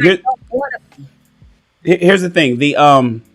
You got married young. I do still advise young women to get married young, but I don't necessarily advise them to get married to other young men. So while you were in a relationship when you're 20s and you were, your heart was working and everything was going really fleeting with him, and it didn't actually matriculate over into marriage, I still advise young ladies to work on becoming a wife, and that's what I'm advising you to do, Mickey, is to work on becoming a wife, and I hope that's what you're doing during your hiatus. It's very important. Mickey, if you want to get well, hold on, love, hold on, and then let me finish, and then but the fact that you connected with a young man is probably one of the reasons why our divorce rate over here in America is 50-50. Is 50% across the nation, 60% in the black community, because the way our society is set up is not like overseas. It's not like the UK. It's not like Africa. The way our society is set up is not conducive of two young people getting married and hanging out with each other for the rest of their lives. It just isn't like that. In fact, most of the divorces are coming from that pool of people that got married. The ones that are still divorced today are the ones that got married back in the 70s and the 80s. And they're still getting counted. They're still getting counted in this. They are still getting counted in this report. What's going to happen is if people continue to get married young, men and women get married young, our divorce rate is likely going to continue to increase. And across the nation, it'll probably be 60%. In the black community, it may get up to 70%. We have to shift our focus. Yeah, we have to shift our focus. Well, hold on, Foster, because I'm gonna throw it back to Naked Truth. We have to shift our focus to get our women to be conditioned to be great wives and get our men to be conditioned to be great husbands. Unfortunately, one of the tenets that men need to have to be a great husband is to be able to support and provide and protect. But let's talk about the provision side first. To be able to provide and support his wife, his children, his household. Most 20-year-olds can't do that. They have to get out there and hustle. Men work. That's what we do. We use this strength ain't given to us to just be pretty. This strength is given to us so we can use it. We got to get out there in the world and we got to build stuff and create stuff. And a lot of times we need to use our 20s for men to be able to cultivate that and then use it to our advantage in our 30s by meeting women who are actually younger. So that's what happened. But go ahead, Naked Truth. You was getting ready to land something, and then we'll shoot up to you, Frank, and then we're gonna go to Simon. And if you were how old are you, Mickey? Red? I just turned 42. Okay, so if you don't mind me, do you want to share the age of your children? You don't have to if you don't want to. Are they teenagers or are they young kids? I have one that's a teenager. I have a 19 and a 10-year-old. Okay. Okay. So, and same father? No. Okay, fine. Right. So if you were my sister, I would say to you, listen, you need to grow up, right? You need to put your big mommy boots on. You're my sister. Don't forget, I'm 50. You're my sister. You're 40. You're younger than me. So I have the right to tell you, right? And I'm going to tell you, look at my name, The Naked Truth. I'm not going to cuddle you. Yeah? I'm going to say you need to grow up. I got my big girl draws and I'm going to take it. Give me what you got. You have a lovely personality. Yeah? You're a very beautiful woman. You're very... Oh, there's an echo. Oh, you have a lovely personality. You have a lovely personality. You look friendly. You're pretty. You don't look fat or anything. So you got all that going for you, right? But you need to present yourself as a serious woman who seriously wants to be married. Don't giggle all over the place because people are going to think you're acting childish. Wait, but people judge. I'm a comedian, so that's what I do. And if you wanted to, these conversations be so heavy, and you need some lightness to this. See, getting married and planning your life. Getting married. But a man wants something fun, and you could hold on. Intellectually, and so getting married. I won't finish my point. Let me finish. Getting married and planning your life, and that life would impact your children, is one of the most serious things you need to think about. It's not a game. It's very serious. We're not playing here. This is the only life you're going to live. You're only going to see today. Today is never coming back. So you need to be serious about planning how you want to spend the next 40 years of your life So take it seriously. That's why I look serious, because when it's time to play and I'm not having a conversation, I'll play. I can go to a club. You will see me in the club once every 10 years, but being a matured person is a serious matter. So if you want somebody to marry you, unless you want to marry somebody who's not serious, but if you want a serious man to marry you, one of the things they're going to be looking for is a woman that's going to make them grow, as Shannon said. And the one way they look at it is, how does this person share the same value? High value men need serious women. Who says I want a high value man? I want a blue collar man. And you can't make assumptions just because I smile and I joke, but that doesn't mean that is the only side of me. I am wonderful. But you already put it out there. Just because I smiled and joked don't mean I can't be a serious person. Doesn't mean I'm not intelligent. Doesn't mean that I can't be serious. Because you don't know what I do. Hold on, Naked Truth. My work. I came on here being lighthearted. I don't have to be serious because I'm an individual. I think these talks be a little bit too much. Yes, they can be serious. And if I want to be a wife, which I do, that's why I'm on my hiatus. But I will say I'm on my hiatus, and I'm on my hiatus a little bit agitated with the current state of affairs within the Black community. Now, if you want me to change my demeanor and my countenance, I can. I don't have to be. But life is fluid. I am fluid. I can be whatever I need to be in that moment because there's a time and place for everything. I came in here to make people smile, to share my opinion. I don't have to portray myself as you or anyone else would have me be, because I know the kind of woman I am.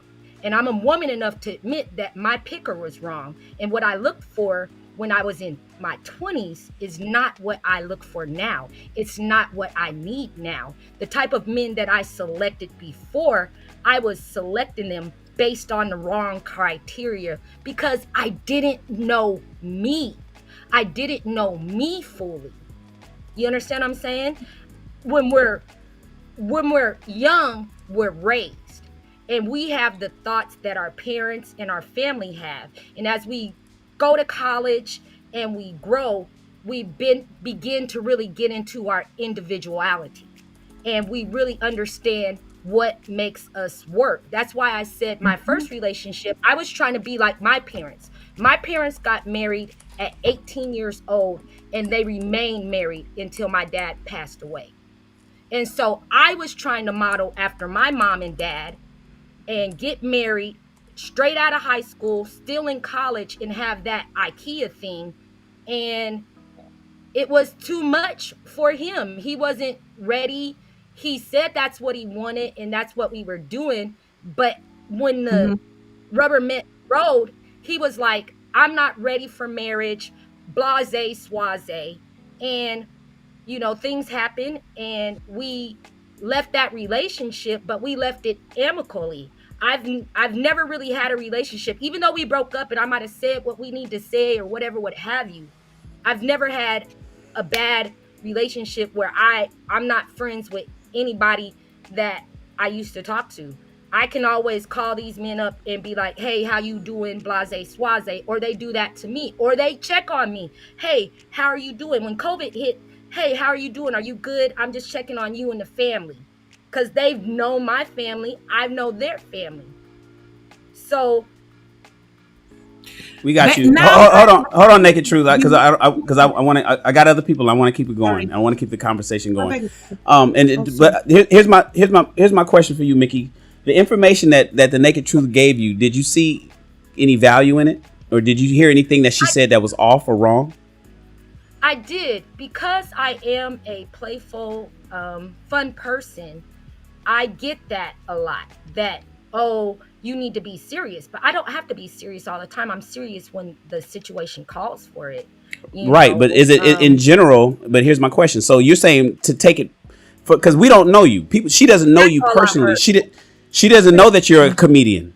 So is the information she gave decent and good information, whether it applies to you or not? It's always good information. Okay, That's so what- here's got it. Now you're in Atlanta, right? You said you're in the ATL, so you know about April Mason and what she did the other day, right? Yes. You took the information that the Naked Truth and you personalized it, even though she doesn't know you, and you said, "Well, wait, I don't got to be this and I don't got to be that." You became combative. No, hear me out. Hear me. No, hear me out. Hear me out. Hear me out, love, with your cute self. You became combative. You became combative. And that is what April Mason is talking about. See, whether we know that you're a comedian or not, or whether we know that you came on here lighthearted and wanted it to be playful, and whether we know all the details of everything, the information that this woman, this 50-plus-year-old woman, she's 10 years your senior, gave you, you can either eat the hay and spit out the sticks, or what they say, eat the meat and spit out the bones. I think they switched it up. It was usually eat the hay and spit out the sticks. It could have just been some great information.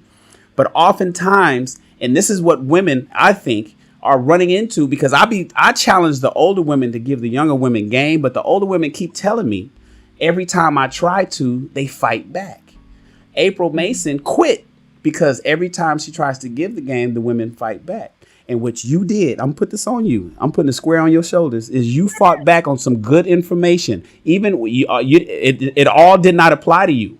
We don't know. She didn't know. But the game that she gave, the wisdom that she imparts from having a successful 22-year marriage, divorced because of some existential reasons, not because she was fighting a man. There was some other reasons that she had that, and is currently in a good relationship with a high value man now. It could have just been like, okay, girl, I appreciate that.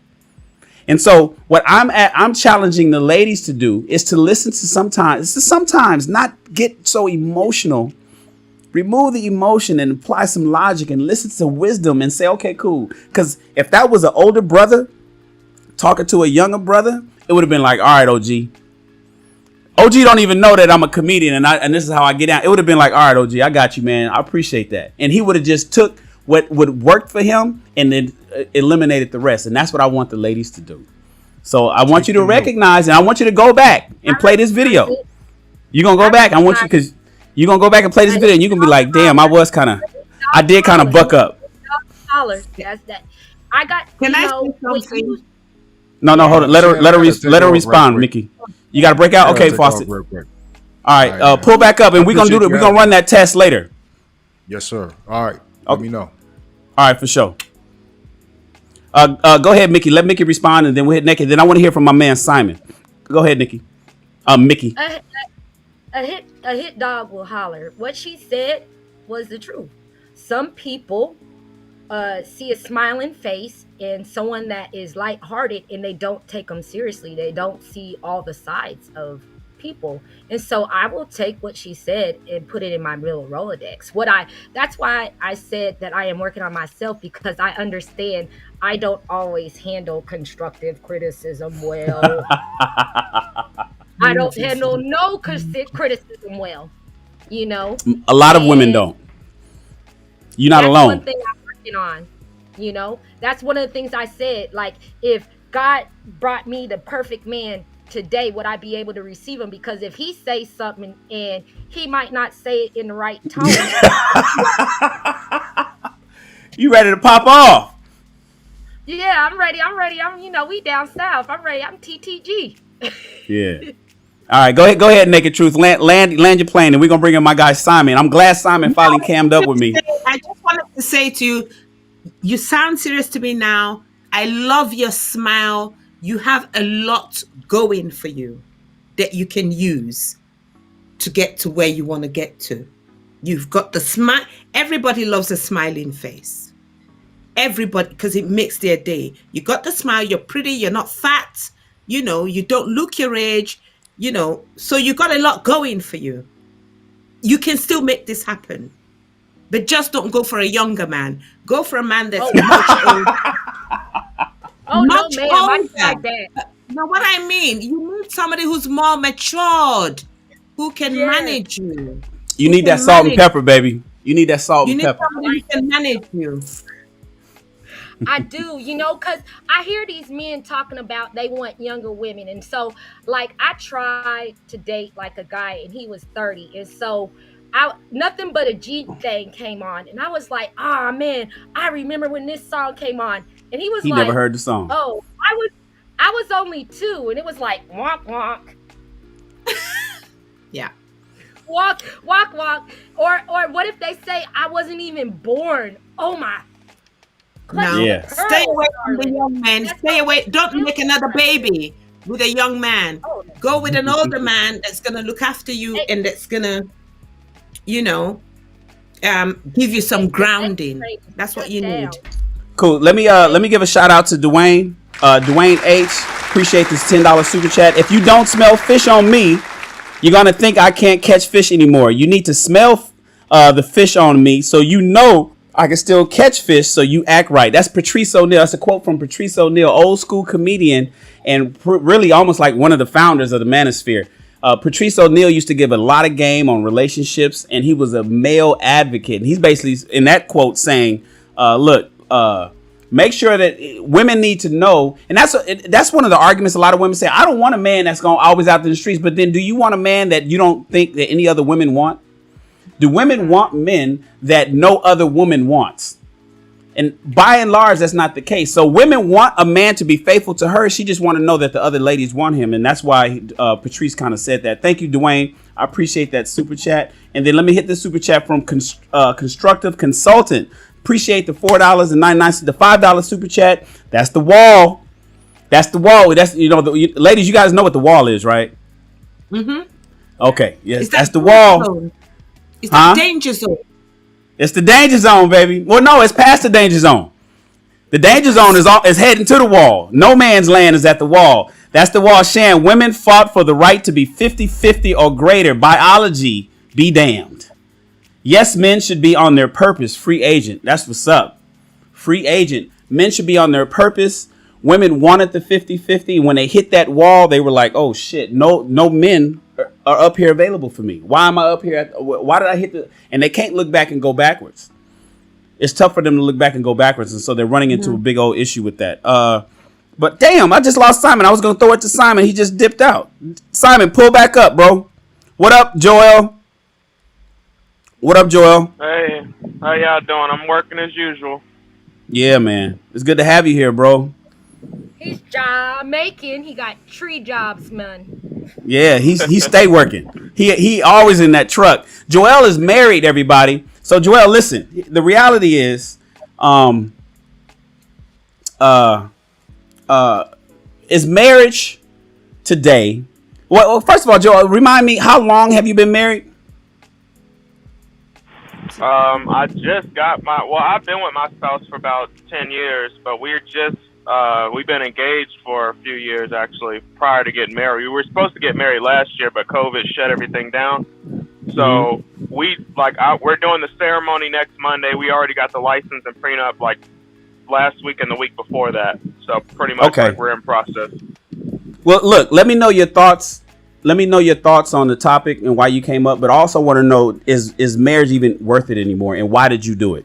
What was what pros did you see in getting married? Because I think what part of your story is, if I don't get married early, I'm gonna wait until I'm way in my 30s. And so tell me, what is your thoughts, one, and then tell me, why do you believe marriage is even worth it today? Why don't you just make you and your girl just become life partners? Well, there are some benefits to marriage that I couldn't get otherwise. One thing is I can't put her on my benefits. I have some military benefits, and people who are familiar with military benefits, only your spouse is recognized. Like, you can't put anybody on your military benefits. And that's in the military. That's through my grandparents and my father and them. I didn't go military, but I'm grandfathered in through them. But also, there's also the social status part of it, which is, like this is a fact. Like, when we went and got the license and everything, like, she was exuberant. She was like, I can finally call you my husband and all that kind of stuff. Like, she was ecstatic. And also other people as well, they see me and my wife, and I'm like, hey, my wife this is my wife, or she's talking to her friends whom are already married, you know, white and of other nationalities and races and whatnot. And when they're talking about them and their husbands, she can be like, oh, well, my husband, you know. So it's like it's a social status thing as well as the legal parts of it. But there was a question that seemed worrisome when you were talking about how some people can do certain things similar to a marriage. Mm-hmm. And my thing is, like, when it comes to power of attorney, you can do a medical power of attorney or you can do regular power of attorney. And it's just like, why would you do that if you weren't just going to get married with the woman? Because technically when they become your power of attorney, because my mom was the power of attorney over her parents, and she pretty much had authority over everything. So it's like when you make someone the power of attorney, we'd have to talk to a lawyer to better understand exactly what everything they can do. But from my understanding, what my mom was able to do was virtually she had control over everything anyway. Like she went over them. So it's like, why would you? Because even as a wife, over them, assuming they're not in their right mind and body. I mean, in a sane, assuming that they are not in their a sane state. Yes, they can go over them if they're sane and they can make decisions on their own. They can't somebody can't override your own power of attorney unless it's court, like Britney Spears, for instance, and her father, which just got out of their power of attorney. That's only because Britney Spears was on drugs. So now, if you got somebody that's on drugs or some class 1 controlled substance, or they're fucking in some kind of therapy, or they need doctors to help make, then at that point, legally you can make decisions over them. But you can give somebody power of attorney in the event that something happens. There's levels to even powers of attorney. Now, keep going with your question, because I think what you're asking is, why not just go ahead and get married then, if that's the case? But go ahead. Yep. Yeah, because I was gonna say there's like, even as a wife, she still has limits. But in my case, which is what I recommend, I'm pro marriage, but I'm also realistic. I know most, like especially today when it comes to like the black community, I already know it's a big risk for most men. You know, average men, the men at the bell curve. You know what I'm saying? So I understand that. But it's like, if you're like one of the top, 30-40% of men, you should have some leeway when it comes to getting a decent wife, and then not just a black woman. Like I said, I'm open to anything, but it's like I prefer, I just made a video today that I got to post where it's like I needed a wife for what I want, but I wanted a black woman as my wife. You know what I'm saying? So it's like there are some legal things where it's like it just makes more sense to just go ahead and get that, and then also get all the social benefits of it, as well as, instead of just doing all the legal jargon, because I'm protecting myself with the prenup. I'm going to continue to protect myself as we adjust. I believe it's like a marriage. There's a marriage agreement and a postnup, throughout the process of the marriage. So as I build more businesses and stuff, I added on to the agreement, and then we kind of amend it as needed. You know what I'm saying? Got it. So here's my answer to that. So you're saying, Shan, well, if you're going to do that and you give somebody that kind of power, even while you're sane, or say, for instance, you get in an accident and you're on a life support or some shit like that, and you kind of need somebody to make a decision for you. You want it to be your girlfriend instead of your mom. Why not just go ahead and get married to her? And the reason why is because what if things don't work out? And I'm just saying, this is an alternative to the numbers. See, I'm a numbers guy. No matter how you slice it, I know all of this stuff sounds good in theory, but theoretics doesn't change the fact that we have a 60% divorce rate. 82% of them are initiated by women.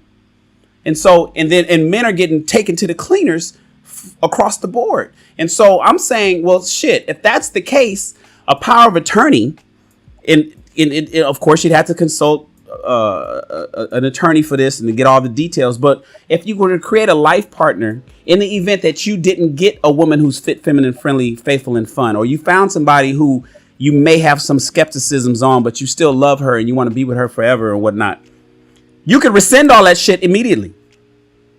You can rescind it. It doesn't require divorce.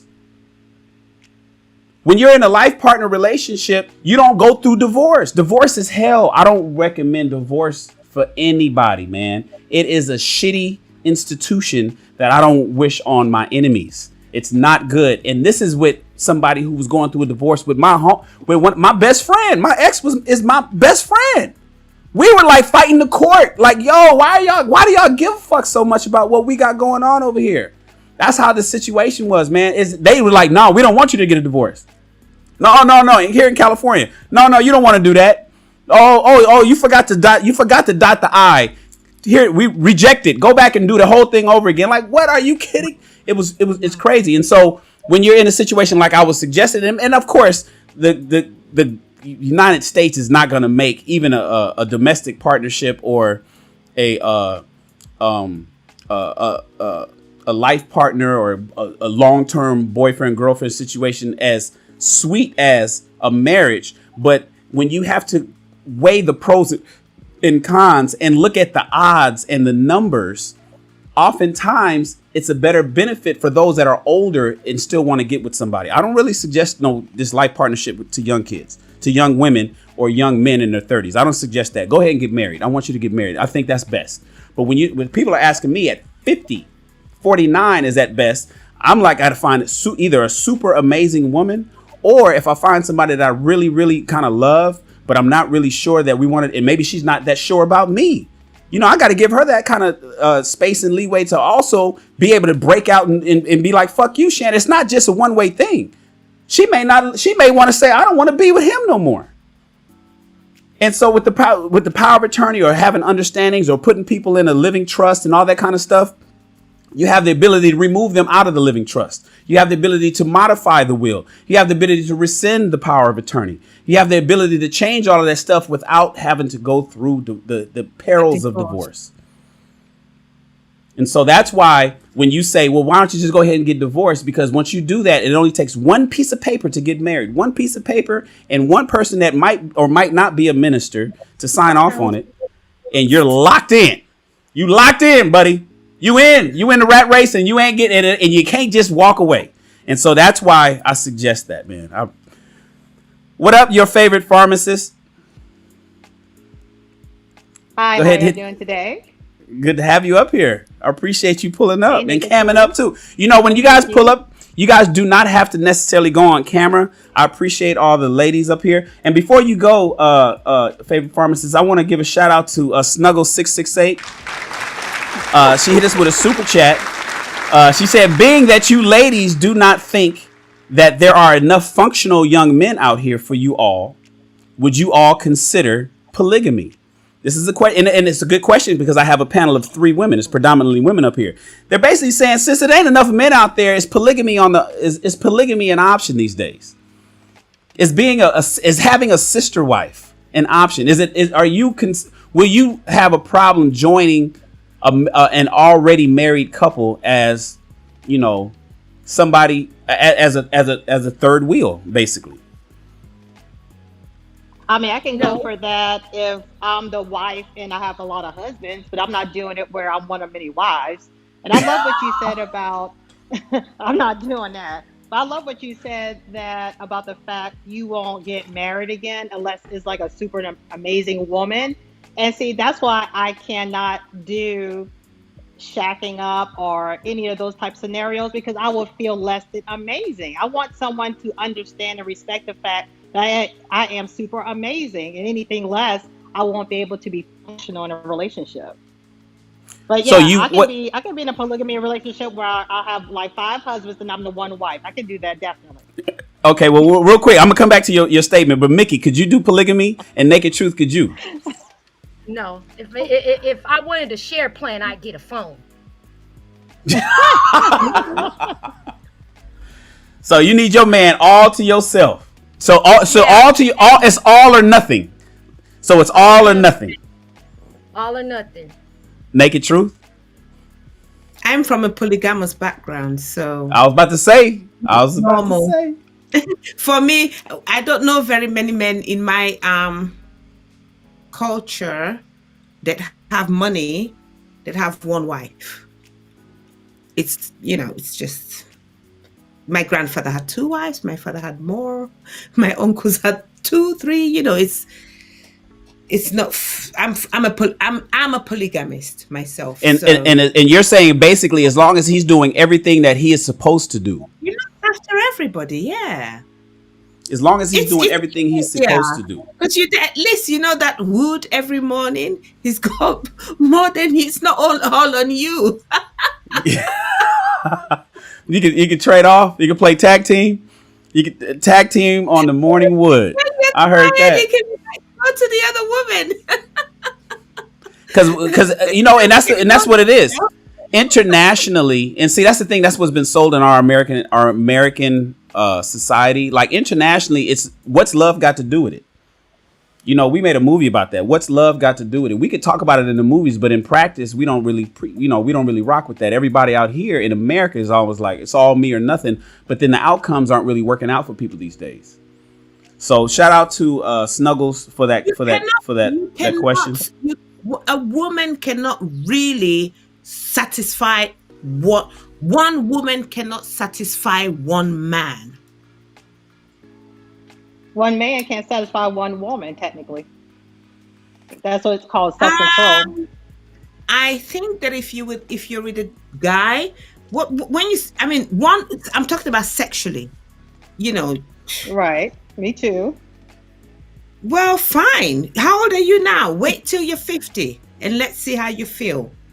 At that stage, my parents don't get it. My parents don't have sex like 4 times a week. They're private business. Your mom's not going to tell you. I will be going to Pound Town when I'm in my 70s. Trust me. A lot of times, it just depends on the women. Some women just don't want to have sex. That's just, but a lot of which is a problem. So it just depends on the woman. Yeah, it is a problem. I agree. I totally agree. Which is an issue. But you had asked me, favorite pharmacist. You had said, remind me on what you had came up for, because I wanted to address that. I forgot it. It's clear in my mind. You remember? Oh, no, I was just saying, I wasn't asking. I was just saying I like what you said about the woman has to be amazing, like you're super amazing for you to want to get married again. And so I was just saying with me, that would be a problem, because I cannot be shacking up with a man or just living with him and doing life with him if he doesn't want to marry me because he feels like I'm not super amazing.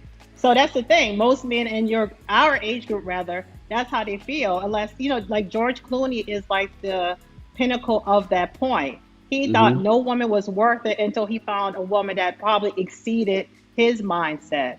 So I don't want to be with a man who thinks I'm just mediocre. I want a man who knows that I can match him and take him to another level.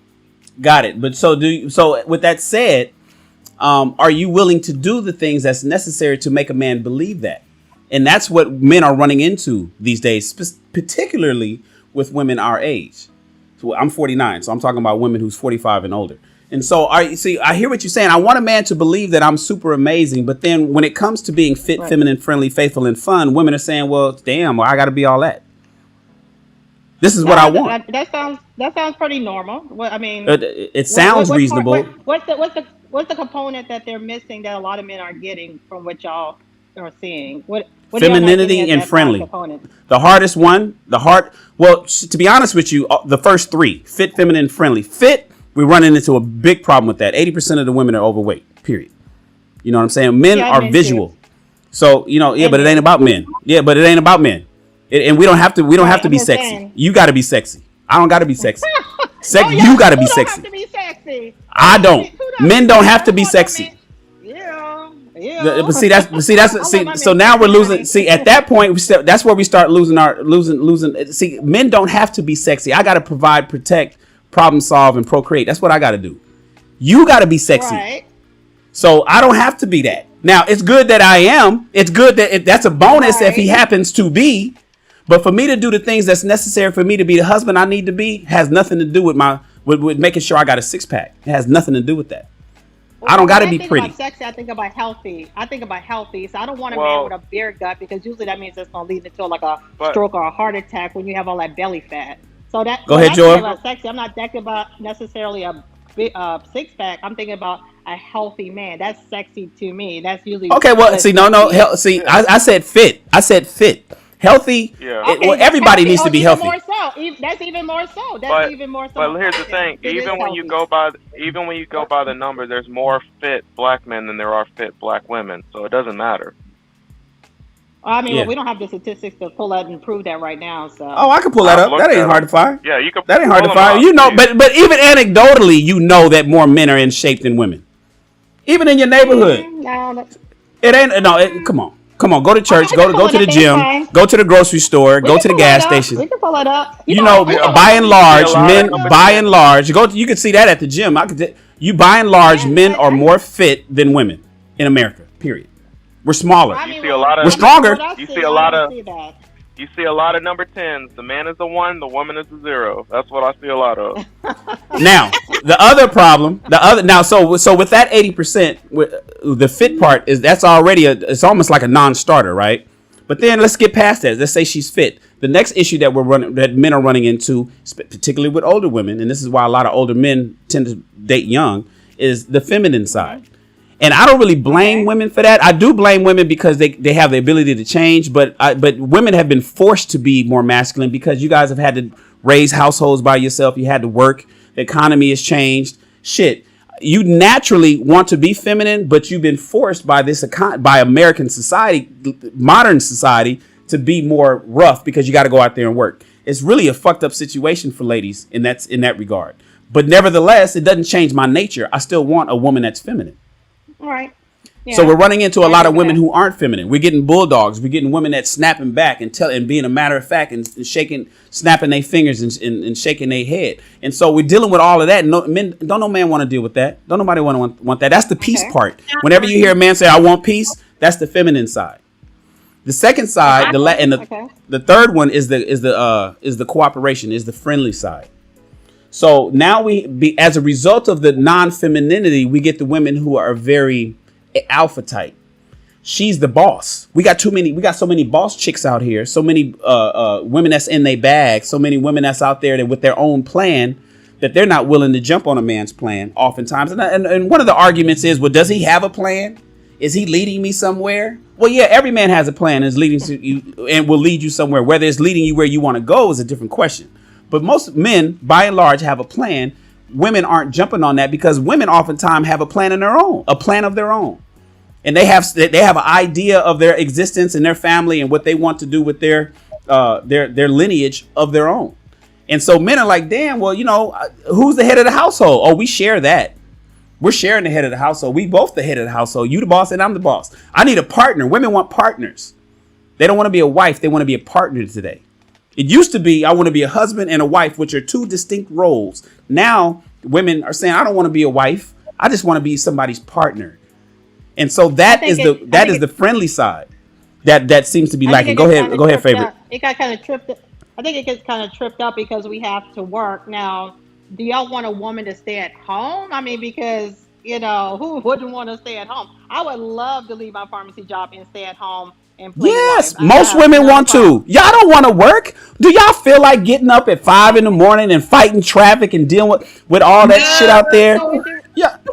So what you're referring to then? So what were you referring to?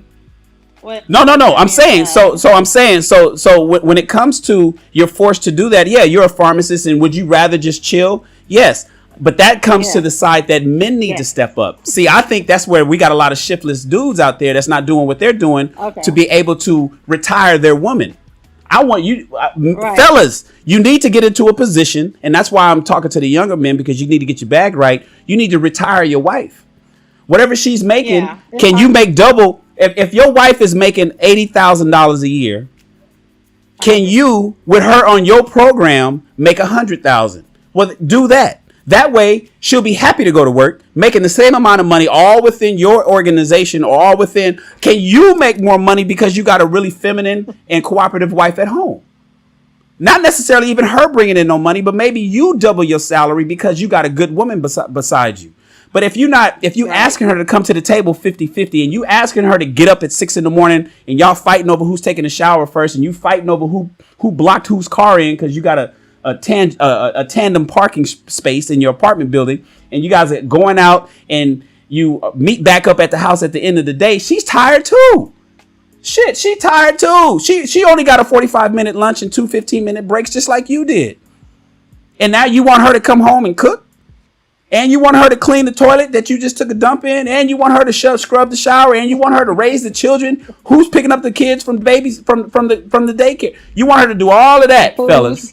And food, cook the dinner. And she got to cook. You want her to do all of that, and she got to go work. No, what I'm saying is, fellas, you need to step up so women can be who they naturally are. That's unnatural for women to go out there and work. Women need to be who they you're naturally are. preaching. Yes. Something You to are say. amazing. Oh, go ahead, Shannon, Naked. I can't get over that bit that you said. Like, we're supposed to just have sex with really fat guys and like they don't need to be healthy? No. What? And then you Honey, I say pay that that no attention, honey. I can't get over that bit. You need to tell the guys to stay in shape. But big dudes do have some good loving, though, right, Mickey? Big dudes have some good loving sometimes, don't they, Mickey? I don't want no big truck jumping on top of me, beating the wind out of my chest. Shannon, come on, give us that. I'm saying, don't you dare make a man's overweightness become remember, there's preferences and standards. There's preferences and standards. And so I talk about this. I rarely talk about it on my channel. I usually save it for private talks, but let me give you some games. So there's preferences and standards. Oftentimes women will there's a list, right? The standards list is usually short. So standards are things like your political beliefs, your religious beliefs, how you intend to raise your children, what kind of school your children will go to. Are they going to go to private school? Are they going to go to public school? Standards are, where are you living? What kind of neighborhood are you living in? What food will you be eating and consuming in your family? Are you guys a fast food family and drive-thrus are cool? Or is your family required fresh food and fresh salmon and and kale and healthy foods? Those are standards. Preferences are how tall he is. Is he 6 foot? Preferences, does he have a big dick? Preferences does he have a six pack? Is he overweight? Preferences is he what kind of hair does he have? You know, preferences are things that are not important. The problem that women have, that I see women do often, is that they take these two lists and they combine them and they make one big list. And that's why women's requirement lists usually be so long. But if they were smart enough to take that list and separate it into a preference and a standards list, they would realize that their preferences list is long, but their standards list is short. But ladies, you need to make a decision on the man you want based on your standards, not your preferences. Right. Because overweight and fat, men can lose weight quick. We don't got baby fat because we had some children. You do. You're right. We don't, Y'all you know what I'm lose saying? weight quick. You can whip a man into shape. You can whip a man, you can whip a man into shape if he's overweight, especially if you cooking. If he fat, is it because of your cooking? Is it because of what you making in the kitchen? We don't cook, remember? Black women don't cook, right? Well, you gotta get on program. Go ahead, go ahead, Naked. The weight thing, men do that too. I like to agree with men, and I don't want to fight with men, but men do, because I did the women's unrealistic expectations, and when I wrote my list of men's unrealistic expectations, you know, if a woman has had 2, 3, 4 babies and she's 45, her metabolism is not the same. You can't expect her to look like a 21-year-old chick, right? So men too put unrealistic expectations when it comes to weight. No, that's not true. Everybody agrees that we don't want a 600-pound person, but I'm talking about somebody who's 20 pounds overweight, 30 pounds overweight. They're not like obese. Right, but most men don't have a problem. So most men that are married don't have a problem with their women having being 20 pounds overweight. In fact, oftentimes they prefer it.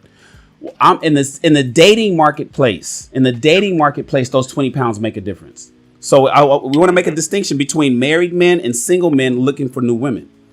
So the 20 pounds overweight while dating, that's unrealistic. But the reality is we got options. Whereas in marriage, oh, baby, you gained 20 pounds, baby, wear that. That's fine. And that's why you see a lot of overweight women, because the men love their wives. Men don't want to get divorces. We fight for the shit because we feel like we failed at something that we're supposed to be in control of to begin with. She's big and she's getting a divorce from me, but baby, I love you. We're mad that that overweight woman cheated on me with the damn baseball coach. So in marriage, that 20 pounds usually don't make a difference. In dating, it kind of does. And I have something to add on to that. What you were saying, it's different when you're married to the woman. When I married my girl, when I got with her, she was already in shape. You know, I didn't pick an overweight woman. And as a man, I understand after babies, naturally, a woman does put on weight. Like right now, she's trying to get back down to what she was. You know, she was a $110, you know, around that weight. And I told her, hey, if you get down to 120, I'm fine with that. But she's trying to get back down to 110. You see what I'm saying? And that's a key point that also needs to be mentioned where, okay, even if we're married, I might be okay with a few extra pounds, but don't be like 100 pounds overweight, because that's not what I want either. So her as my wife, she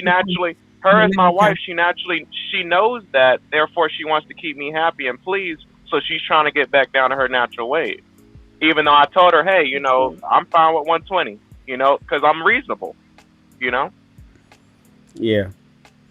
So here's a question for your favorite pharmacist. And before I ask your favorite pharmacist this question, I want to give a shout out to Ace Senior for the super chat. He said, if she had my 3 to 4 babies, she has equity with me, but we going to the gym. Mm-hmm. If she had my babies, if you had my babies, if you created mini me's that's running around, they look like me. Oh, baby, you got equity with me when it comes to that weight, but we going to the gym. Yeah, well, I'll come with you to the gym. That's right. Don't throw me away because I'm a little bit chubby. I think your favorite pharmacist. Oh, go ahead, Mickey. I think that's what a lot of men forget is once she has your child and she's nurturing your child, especially if she's breastfeeding, you know, some women are lucky to gain only 20, 30 pounds while other women gain 40, 50, 60 while they're pregnant, depending on how big the baby is, you know, and sometimes it just be water. Sometimes you just be greedy. I'm not even gonna lie. But anywho, you breastfeed and you have to, you know, still be healthy in order to give your children that nutrients, because breastfeeding is the best way for your children. But I think men have to be empathetic in the matter that it takes time to get that off. And if your woman is eating and she's gaining weight, she's eating her emotions, something is wrong. And you got to say, babe, what's wrong? Or babe, let's go on a walk. Babe, let's go to the gym. You can't just be like, you fat. You know what I mean? Hey, man, you need to push that table back, man. You need to go on a diet. And I'm not talking about a seafood diet, seafood and eat it. You know what I mean? You can't be like that. You got to be understanding. Men could get a lot more. You know, my grandma used to always say you can get more flies with honey than vinegar. And it's always about your approach. If you come to your woman and you be like, hey, babe, you gained a lot of weight. I know you just had the kids, but what's going on with you? It might be that she's suffering from postpartum depression. You never know. It's just the communication has to be there. Yeah. Your favorite pharmacist, where you go? You there? Can you hear me? Is she there? I can hear you. Okay. As long as I can hear you is what's important. I can hear. We can't see you, but we can hear you.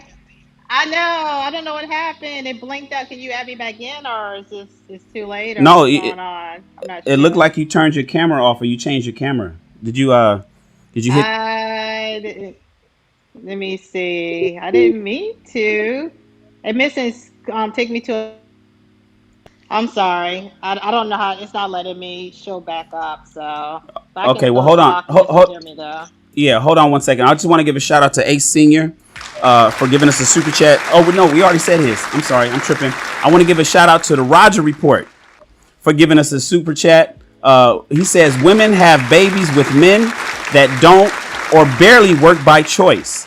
They also go to school and work to avoid men's leadership. Their problems are self-inflicted. If women stop working today, the economy would adjust just fine. Women have babies with men that don't or barely work by choice. I appreciate the super chat, the $20 super chat. So here's something I want to put out there. And Kosher Clinicians in the house. What up, bro? I see him in the chat. He said was trying to get in. Oh, you trying to get in, Kosher? Man, listen, I'm using Ecamm, and so when I have 5 people, you got to go? No, I'm ready to go so that he can come on. Well, I'm getting ready to end the chat. So I just want to let people know when I'm on my chat, I do a maximum of 5 people, including myself. So it's 5 of us up here. And that's usually what's the problem when people can't get up on the stage. So I did want to say so that he can come. Okay, well, go ahead. He's pulling up now. Thank you, love. There you go. Naked. So I did want to say, Thank you for straightening my crown. That's right. I'm gonna go on too. Okay, love. I appreciate you, Mickey. So hold on. Let me pull up my guy. And I'm glad Simon pulled back up. Thank God. Simon was here earlier. And then my guy Sheed is here. Hold on 1 second. All right, cool. Sheed, where you at? Anyways, I wanted to announce real quick that how the Roger Report gave me that super chat, that $20 super chat. I'm a fashion designer, everybody. That's my main thing. I'm a fashion designer. I have 7 brands. My office is downtown. And one of my people always ask me about the t-shirts I wear. One of my brands is called Bars Raw. And I have a lot of t-shirts and we make a new design every day. Anybody that gives me a $20 super chat or more automatically is getting a gift card to get free clothes. So I feel weird just getting free super chats, and it's like, damn, people be blessing the channel and just be pouring in. For instance, the Roger Report is giving me like over $200 in the last week. So it's like, bro, he just keep dropping 20. He drops 50. He drops 20. He drops 20. He comes in all the time. So everybody that gives a super chat of $20 or more, not only do they get the clap, like I'm giving Roger Report, but they also get that cash register, and that cash register is let them know, I just need your email so I can send you your gift card and you go pick any t-shirt you want, bro. Appreciate Roger Report for that $20 super chat. All super chats $20 or more gets free merch, and the shipping is free. You don't pay nothing. You just don't get it. You just pick out the t-shirt, and next you know it shows up in your email. In your mailbox. But we have, where's my guy? Kosher. What up, Kosher? And we got Simon back, and we had Sheed, but Sheed bounced out. I want to go straight to you, Simon. I'm glad you made it back, man. Let us know your thoughts. Did you want to speak specifically to somebody that was up here earlier? Yeah, the naked truth. She bounced out. She's probably still in the show. She just made space for everybody to come up. So go ahead. It's just like my ex-wife was from Africa, and I do understand when people emigrate over to the UK or the US, and the cultural perspective on that in terms of how they see black men. I just wanted to sort of draw a line in terms of saying, because I know your audience is primarily sort of American, that's not necessarily the case in terms of how things are in terms of the UK. We have a broad spectrum of people over here, as you do in the UK, as you do in the US, sorry. And it's, in terms of relationships and marriages and things like that and how people rock, it's not that straightforward. So I just wanted to just get that point across, and that was really it. Because it just sort of sparked something in me. Because the perspective in terms of just get, I came over here and this is what happened. I'm born and bred here, and I traveled around the world, and I chose to marry a woman from Africa, and that's been a blessing. So intentionally, it was intentional for you to marry a woman from Africa. Yeah. Was it because of mentality and mindset? Because you could have came to America and grabbed up a woman. We got plenty of available women here. Yeah, that might still happen, but we're still growing. We're still growing as people, but as a black person in the UK, I came across a lot of white women, and I had, I don't even want to go into that, but as we sort of learned, I was like, I want to get closer to my black people. You get what I mean? Mm-hmm. Yeah. And black women, I've got 5 black sisters, and it wasn't appetizing to me to sort of think, okay, I want to get into a relationship with a black woman, because I saw how toxic it was from the outset. Yeah. In their relationships. Even with your sisters, when you guys were growing up, or did you guys grow up all in the same household? Yeah. We were cool. I grew up in like, my mother, my father, but it was just the relationships they were in. I was the last boy out of, a big family. So I had, like you get that panoramic vision. And you can see everything. So it's like you see their boyfriends, they come to the house, they sit down, they sit at the table, Christmases go by, Easters go by, you see it all. You see it all play out. And it's like, I was just like, wow. And then I got to secondary school, got to, and then you see how black girls treat you.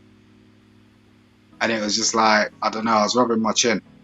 You was like, fuck that. That's what you were like. You were like, man, I'm with these. I'm growing up with these black girls. I met these black girls over here, and I don't want no parts of it because of what I'm seeing. I hear you. But you wanted to. I would have done nothing and more. I tried my best. Do you get what I mean? But it's just like there was so much pushback in terms of the guys they were going for. The guys they were going for was like bling bling. You know what I mean? It was just all like, I wasn't mixing with that. I was like, I want to get something out of life. It's like, you could see how that's panning out. So it was like, the lady that was on your panel earlier, when she was talking about her experience, it sort of sparks something in me, because when you come from, unless you're born somewhere, and this is where it comes back to the American paradigm, in terms of where we see things from a global perspective, it's not that dissimilar. It's almost like if we are living in Western countries, and we do have, like, you have the American argument, and that's granted, but we are so close to it, and that's why people chime into your message, because it is really important. So when you get someone like that, no disrespect to her, she's seeing it from a completely different perspective. Like, I came over to the UK from this country, and I met my husband. I did this, and I had another husband, and this is this. But if you were born in that actual country, you see it from a completely different perspective. I'm not going to turn around and say I know what it's like to live in Chicago, for example. I'm not going to turn around and say I know what it's like to live in LA, for example. Especially if you just moved here, right? But when you guys are speaking the message, we take it and we take it in and we take it personally, because that's the conversations we have on a day-to-day basis. And if you will grant me that, King, get me out of here. I'm a celebrity. Get me out of here. I appreciate you, bro. Tune into Bear Grylls. I love you, bro. Take care, man. Thank you for joining us. Thank you for your perspective. Take care. Yo, I want to hold on. Let me organize. So you got to organize this manually over here. I want to give a shout out to Ace Senior, because Ace Senior hit me with another $5 super chat. He said that would work if women were married to the guys that they were procreating with. Baby daddies don't usually have a plan for their life, let alone yours. Baby daddies don't usually have a plan for their own life, let alone the women that they're making babies with. But if the women were married and to the guys that they were having babies with, things would be a lot easier. He was speaking to the conversation we were having earlier. Thank you, Ace Senior. I appreciate you for supporting the channel. You didn't have to do that. What up, Kosher? What's up, my man? What's the word, brother? I'm at the Good to have you here. Good to have you here, man. Can you hear me? Loud and clear, bro. Everything's loud and clear. Yeah. So I just want to piggyback real quick on what you're saying. Excellent show, excellent conversation. Here's the conundrum. I always say in theory that marriage is a good proposition, but in reality, I think it's a horrible idea. And I often hear the argument, Shannon, about some women say they have to cook and clean, but here's the conundrum with that. If you're a single woman with children by other men, you're going to cook and clean anyway. And so and so Shannon, I'm not necessarily for letting a woman off the hook, and I respect you. You're more dichotomous in your thinking, but I'm more fixed. I'm not for letting a woman off the hook, cook or whatever. If you're a traditional man, you're still cutting grass, you're still fixing cars, you're still doing the maintenance. I'm a white collar professional. I'm a therapist, but I still do blue collar work around the house. I cut grass, I plant grass seed, I do the whole nine. But why is it when it comes down to some of our women, we let them off the hook and say, well, I'm, and I'm not against retiring a woman. Don't get me wrong, but it's after she served me. There's a Nigerian lady. She's a billionaire, but she says she still does traditional work for her husband when she comes home. She doesn't use the excuse, I got to cook and clean, so therefore I can't be feminine. If you're feminine, if you have a mission to serve and honor your husband, then you're going to do it anyway. I'm not saying a man should sit on his ass and not, take care of his woman and not help her. But a lot of times I think we give women too much of a leeway out, because there are other women that still do all of those things and they still perform their marital duties. But see, women are the arbiters of marriage and relationship. They're the ones that want the ring. But see, what happens once they get in the relationship, Shannon, they want a about face, because now they're not ready for the duty of marriage. And so they see marriage do the fairy tale, do Disney, and do the movies. Mm-hmm. But when the actual service of marriage takes place, because they're not wife ready, the princess died, right? The princess perspective, they're not ready to do the work as it relates to serving their husband. If you look at it through the lens of theology, the woman was made for the man. The man was not made for the woman. And so women were made to work with their men and serve them. And a good man, Shannon, if she's loyal to his mission, if he's a righteous man, I'm not talking about a bum, then guess what? On the flip end, I'm going to take care of you on the back end. To the point, Shannon, I'll die for it if I have to. But I get so tired of these spurious arguments where women say, well, I got to cook and clean. Well, damn, you're going to cook and clean anyway. You got Raekwon and Man babies. You're going to cook and clean. So how's it any different than if you got a husband that's out here working? He's working. He's holding it down. I still do traditional work, and I'm a white collar professional. I'm about to see a client in a few minutes. I'm about to see clients in a few minutes. But I just get so sick of the women that say they want husbands in relationships only to complain and say, I got to do all of this. And that's the question, Kosher, because what is all this? Okay, let me ask you this. Brother makes a certain amount of money. Brother's making a certain amount of money, and this is going to be good for you too, Joel. She don't even have to say she's in a house where a maid where there's this maid service and the house is immaculate, not even requiring of her. Right. Say for instance, you guys get to the level of to the socioeconomic status that you have somebody prep your meals and cook for you every day. Right. So now let's remove cooking. Let's remove cooking and let's remove cleaning. Why would a man of a certain age get married then? Right. What is all this work that she has to do? Yes, sir. I totally agree. It is no work, because those roles are traditional in the relationship. And I'm going to challenge something else you said, Shannon, because you have a good heart. A lot of these women get in these relationships. Some of them, you said they have to work hard and they did it by default. But some of these women got in these relationships due to them being arrogant, due to them looking past good, decent men. They got with guys that were not responsible men. And yes, they had to work and take on those roles. But also, Shannon, some of these women got in relationships because they wanted power. They were rebellious. They didn't want to more or less acquiesce to their man. They wanted to compete with their man. So now, Shannon, they're suffering the recompense of their error, because instead of cooperating with their man, Shannon, they wanted to compete with their men. These women could have had husbands say, look, babe, I'd love to be a stay-at-home mom, and I'll hold it down. And I'll follow your program. I'll lay down my career for the sake of following you. But a lot of times when women come into a relationship, Shannon, they already have a wall up. They're already coming from a place of scarcity and fear instead of coming from a place of cooperation. And they come in with their own program already. They come in, even in their 20s, they come in with their own program. Sir. Yes, sir. They come in with their own program. And so I'm going back to Brazil soon, because I'm in a movie called Frustrated 3 with Al Grease. And those countries, they don't have the proper... In those countries, the women have no other choice but to rely on the man, because they don't have big daddy government, which is their husband, but also other entities coming to their rescue. So I would say, what is the benefit for a man getting married? Even Jamie Foxx has talked about it recently. I'm going to do a show on that at some point. What's the whole benefit for a man getting married? There is no benefit. There is no benefit. Most women back in the days, think about it, Shannon, your great-grandmom, at least you got a virgin. You got a virgin.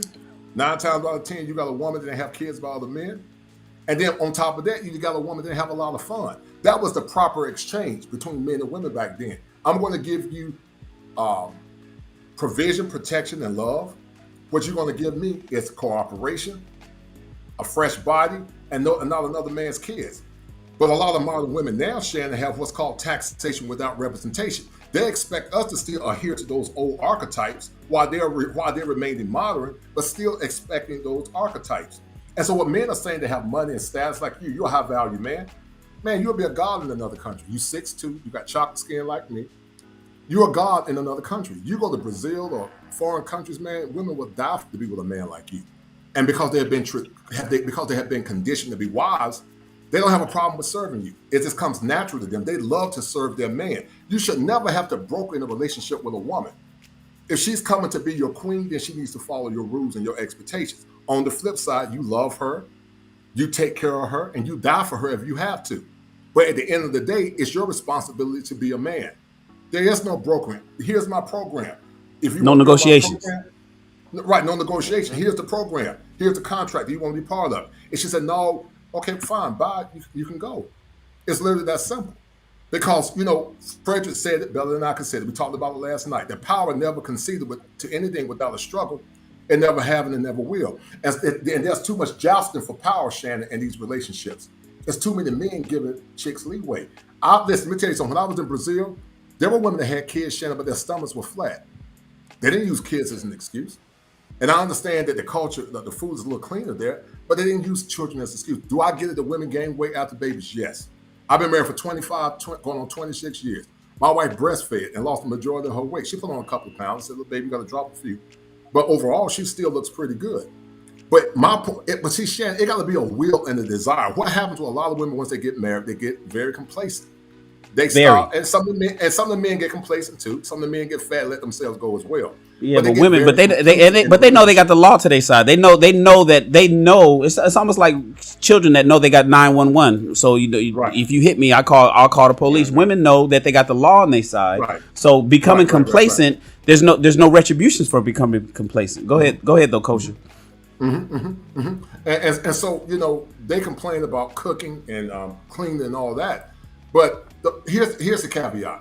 If you want to complain about cooking and cleaning, just stay single. Because even if cooking and cleaning is something you do on a regular basis, you're gonna cook and clean you're gonna at least cook for yourself. So whether you're cooking for your husband or you're cooking for another man's children, you're gonna be cooking irregardless. So when women argue the fact, well, I gotta cook, well, hell, you gotta eat, you gotta live. Unless you're gonna be wasting money buying and eating out every day. Right. Do you have to vacuum an extra carpet because you got a husband?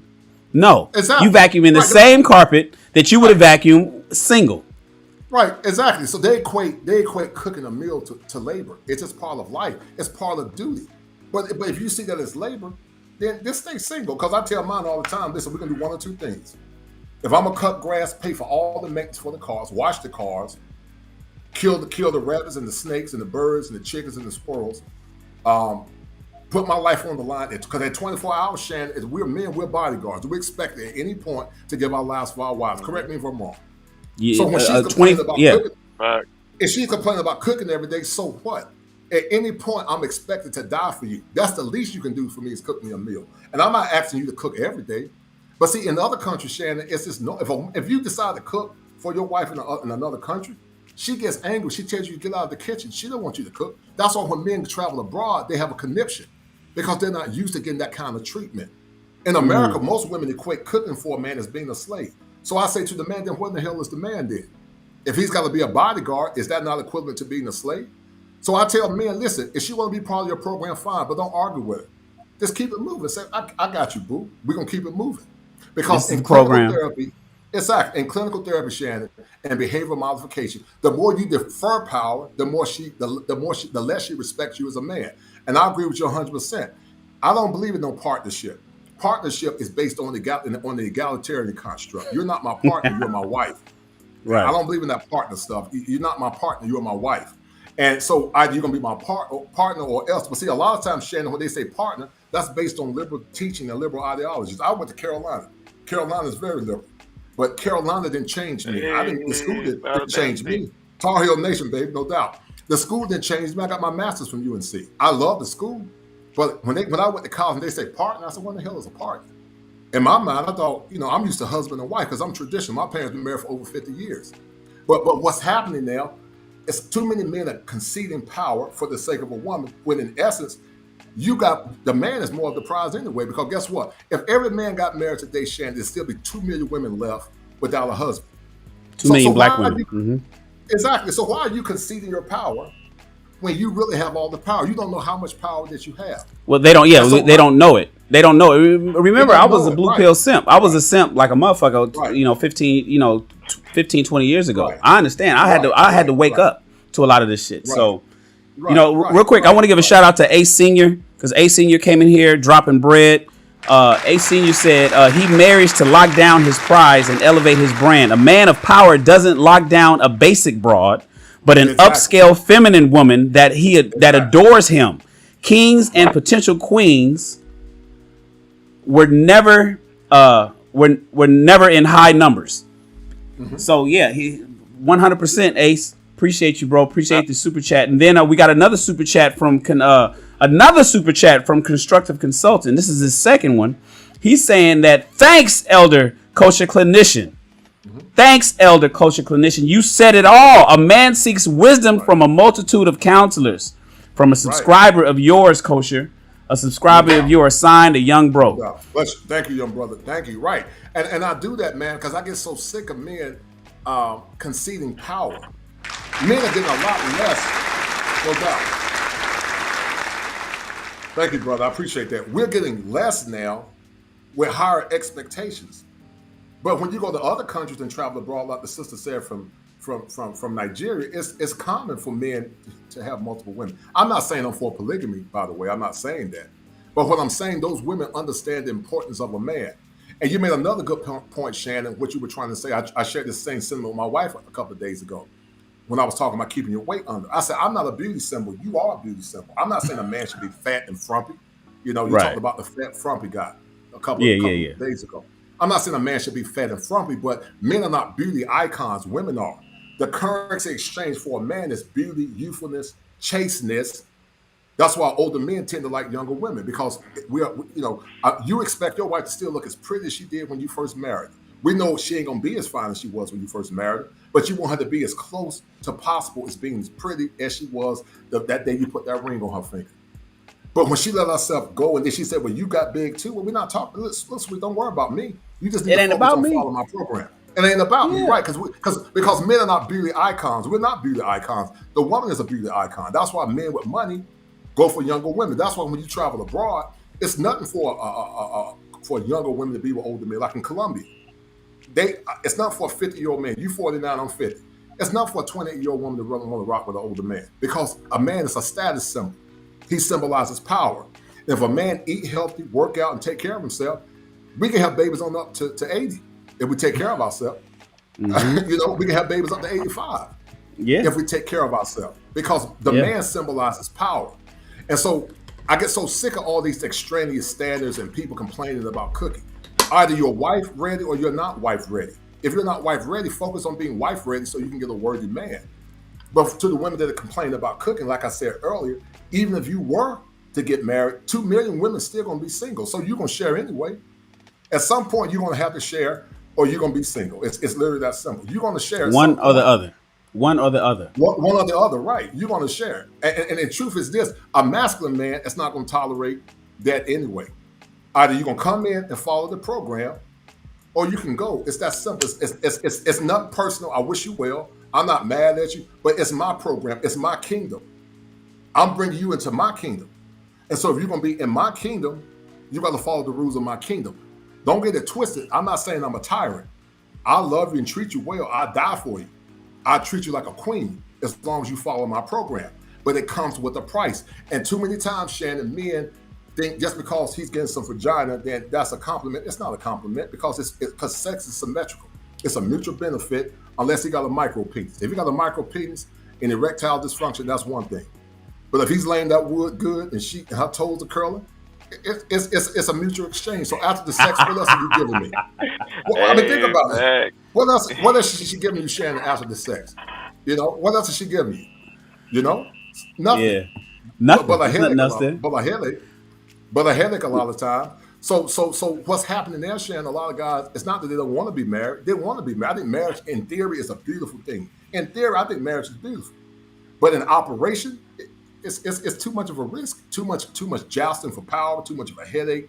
You know, another thing, when you go to look at white men that are high value, they don't tolerate women getting out of shape and overweight. You see those women eating broccoli, drinking plenty of water. They might have 3 kids, Shannon. And their culture they're cultured from childhood to make sure that they maintain that, because they know and that's why they're getting the outcomes they want. Exactly. So when women say, "Oh, you know, look, we understand you're gonna gain a few pounds, but being 30 and 40 weight, baby, damn, eating green beans and saying ABC 1, 2, 3, and you still big." So that ain't no excuse. And so either you're gonna keep yourself in shape, let that man take care of you and love you, or eventually that man gonna say, "You know what? Hey, you're not meeting my standards." And I believe, Shannon, in the ideal world, in marriage, a man and a woman should have the right to say, after every 2 years, you need to come back and review this contract to make sure you follow the mandates of this contract. There needs to be an evaluation. She needs to get evaluated, because what happens like a driver's license. Like a driver's license, right? Let me see if you still qualify to be like any other license. How many licenses out there are issued that are lifetime? Very few, if any, are lifetime. Everything has to get renewed to make sure that make sure that you are meeting all the requirements of maintaining that license. Right. That's why many get so. That's why many, Shannon, so many times get so complacent, because they know that there's no parameters. You're a good-looking man at 6'2". I'm 6'5", 6'6", highly educated. So if I got single again, I'm not worried about no woman. That'll be the last thing on my mind. I can have my choices pick a women as a single man. And with that Leo swag, that Leo swag definitely brings it into fruition. So I'm not worried about that. I just want a woman that's gonna rock with me, that's gonna love me, honor me. And by nature, Shannon, correct me if I'm wrong, if a woman honor and respect her man by nature, that man doesn't have a problem with giving that woman the best. It's almost like a default setting, because it's in our nature to do. He's encouraged. He will encourage himself to do so, because she's taking care of him and doing him. Right. He's excited to do so. Exactly. But if she's constantly complaining and arguing and bitching about who's cooking, that's going to turn the man off and hits my, I'm not going to give my heart, my best to this woman. Men give their best to women that is do it out of a good spirit. Can you imagine if you got a wife or a girlfriend and you said, "Babe, I'm ready to be intimate," and she get mad and open her legs like for starfish sex and get an attitude and huff and puff? That man's not going to be with that woman. He don't want to have sex with her because it's not done out of love. No more than if your wife asks you for some money, Shannon, and you throw the money on the table and say, "Damn, I'm tired of giving you money, woman." She's not going to want that money because it's not done in love. So what I say, overall, more or less, I don't see the benefit for men to get married. Yeah, no, we don't want no sympathy pussy. Ladies, we don't want no sympathy pussy. Right. We don't want no that. Right. I don't see the benefits at all, man. And I just tell guys, man, focus on yourself, stack your paper, travel abroad, because it gets better later. If you eat right, drink plenty of water like what I'm doing. I drink about 5 of these a day. And like Shannon, he got them too. Take your vitamins and your minerals, lift weights, get your rest. Like he said, get you some testosterone supplements, or vitamins or whatever, or minerals. And listen, as an older man, the women they're crazy over you. You don't have to worry about conceding power and arguing, debating with a woman. Don't argue with her. Just let her go, because many of them are not wife ready anyway, and many have been imprinted by other men to the point that you might be thinking you're talking to that woman, but you're talking to the last man that she dealt with, because she's been imprinted by the spirits of other men. So I tell guys to focus on themselves, man. Focus on themselves, get the money up. And if she want to be on your program, fine. If not, you just keep it moving, bro. You keep it moving. Man, I think that's a mic drop. What you think, Joel? I agree with most of it, but I do got a little bit of pushback. Just a little bit. So when you say I don't see the benefit, like I said before, I understand the risk of marriage for most men today. Like, I understand that. Like, especially in the West, this Western state of mind, it's hell. Like, it is ridiculous. But my thing is, when you're saying you don't see the benefit of marriage, are you saying for, like, in general, or are you saying, like, because for my mindset is, if I know if I do marriage right, I see the benefit of it. If I pick the right woman, if I vet the right woman, you know what I'm saying? which is something that I'm going through process right now. You know, a woman that actually is on my program wants to do is about me. You know, she asked me, hey baby, what do you want to eat today? You know, and then she'll make me something to eat. She's okay cleaning and cooking. Actually, she cleans so much. I literally say like, hey baby, you know, you can chill. I'll do a little bit of cleaning here and there. You know, so it's like I see the benefit. And on top of that, when I retire her, because that's another thing. I spoke all this stuff out with my wife beforehand, which is another thing. I tell dudes, like, get all your stuff up front, you know, because I know my worth, and she knows my worth, and she knows the leverage I have, and I'm like, hey, this is what I want, this is where I want to be.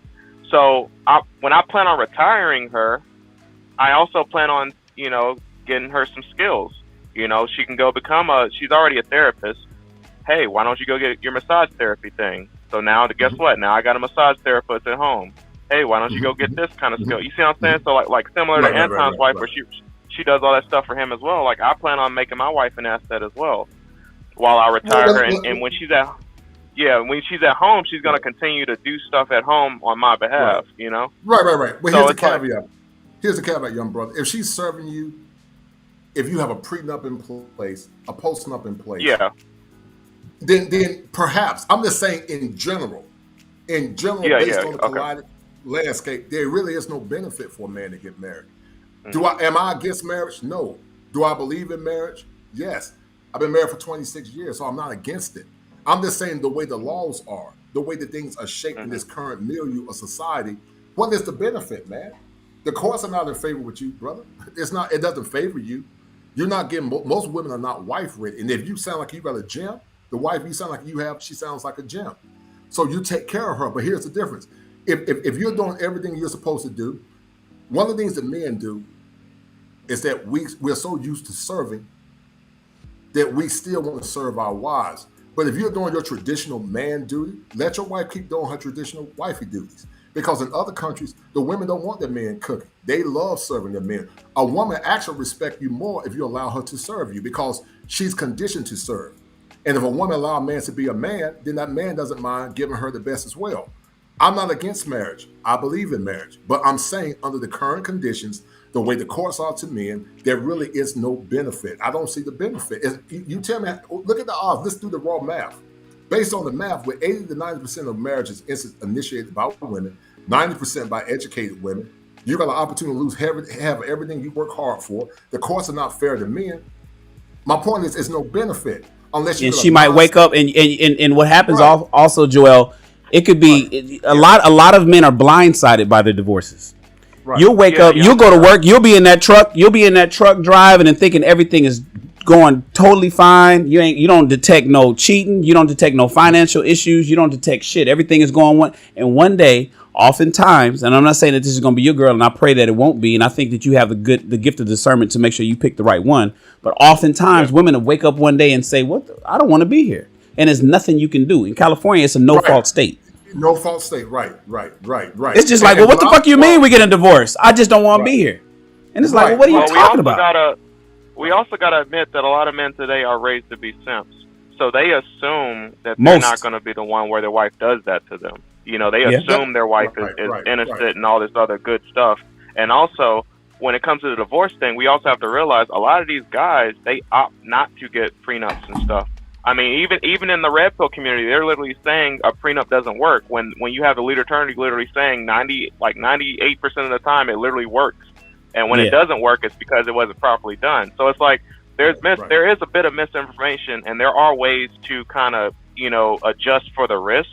Because like you said, I do have the prenup and everything involved. I'm gonna actually adjust it as we go along. Like I said, the marriage agreement, posting up, all that stuff. You adjust it throughout the process of the marriage as we accumulate more assets.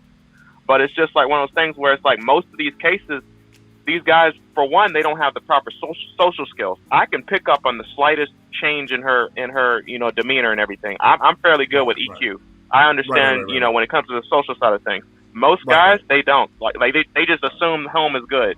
That's why they get blindsided.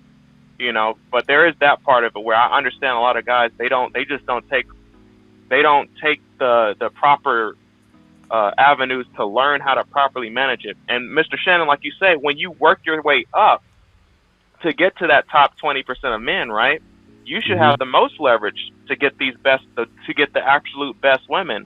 And that's really where the prenup and everything has the most power because. Well, but you got to understand, that's at my age. See, I'm twice your age. I'm old enough to be pops. I'm old enough to be your dad. So we have me and Kosher have a different perspective at this level. You see what I'm saying? So when I do have that leverage at this point. But when I was 20 years ago, I didn't have that same leverage. I didn't have the same bread I got today. So you got to take that into consideration. Right. You got to take that into consideration. And also, what I would say also, Joel, is that the only thing women respect is strength and power. You have to start a marriage based on strength. If your wife is cooking and supporting you, let her keep doing it. Don't tell me I'm going to help you cook unless she's cutting the grass, unless she's washing your car and changing your oil. If she's doing all that, then help her cook. But if she's not doing all that and you still maintaining your traditional role as a man, don't start doing that because she can start getting conditioned to it. Remember, marriage is about social and mental conditioning. Well, I've learned that when I was trying to be Mr. Good Husband, all the nice stuff, I didn't get the respect I'm getting now. But when I put my foot down and said, right. No, keep going. No, you was on the roll because you did raise both of our eyebrows, Joel, when you said, "Hey, baby, no, you don't have to clean as much. Let her do what she wants to do." Let her keep doing. No. That's not. I'm talking about like when I say like she puts on scrubs, like the heavy duty cleaner stuff. Like I'm talking about like she been cleaning all day. Let her do. But see, Joel, let her. If she wants to put on a hazmat suit, let her put it on, bro. That's what we're saying.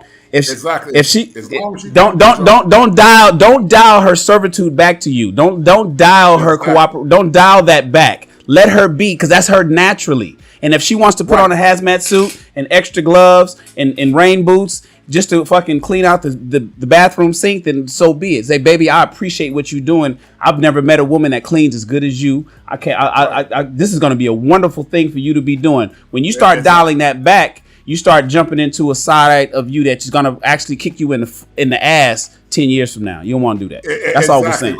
Because what you're doing, Joel, and these are older brothers. You, like Shannon said, you're young enough to be my son as well. You're beginning to defer power. In a relationship, it's about behavior modification.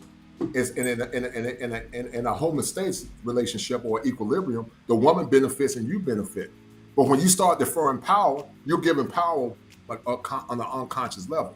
So you keep being the man that you're being. If you work hard, work long shifts, you do traditional man stuff, let her take care of that house, man.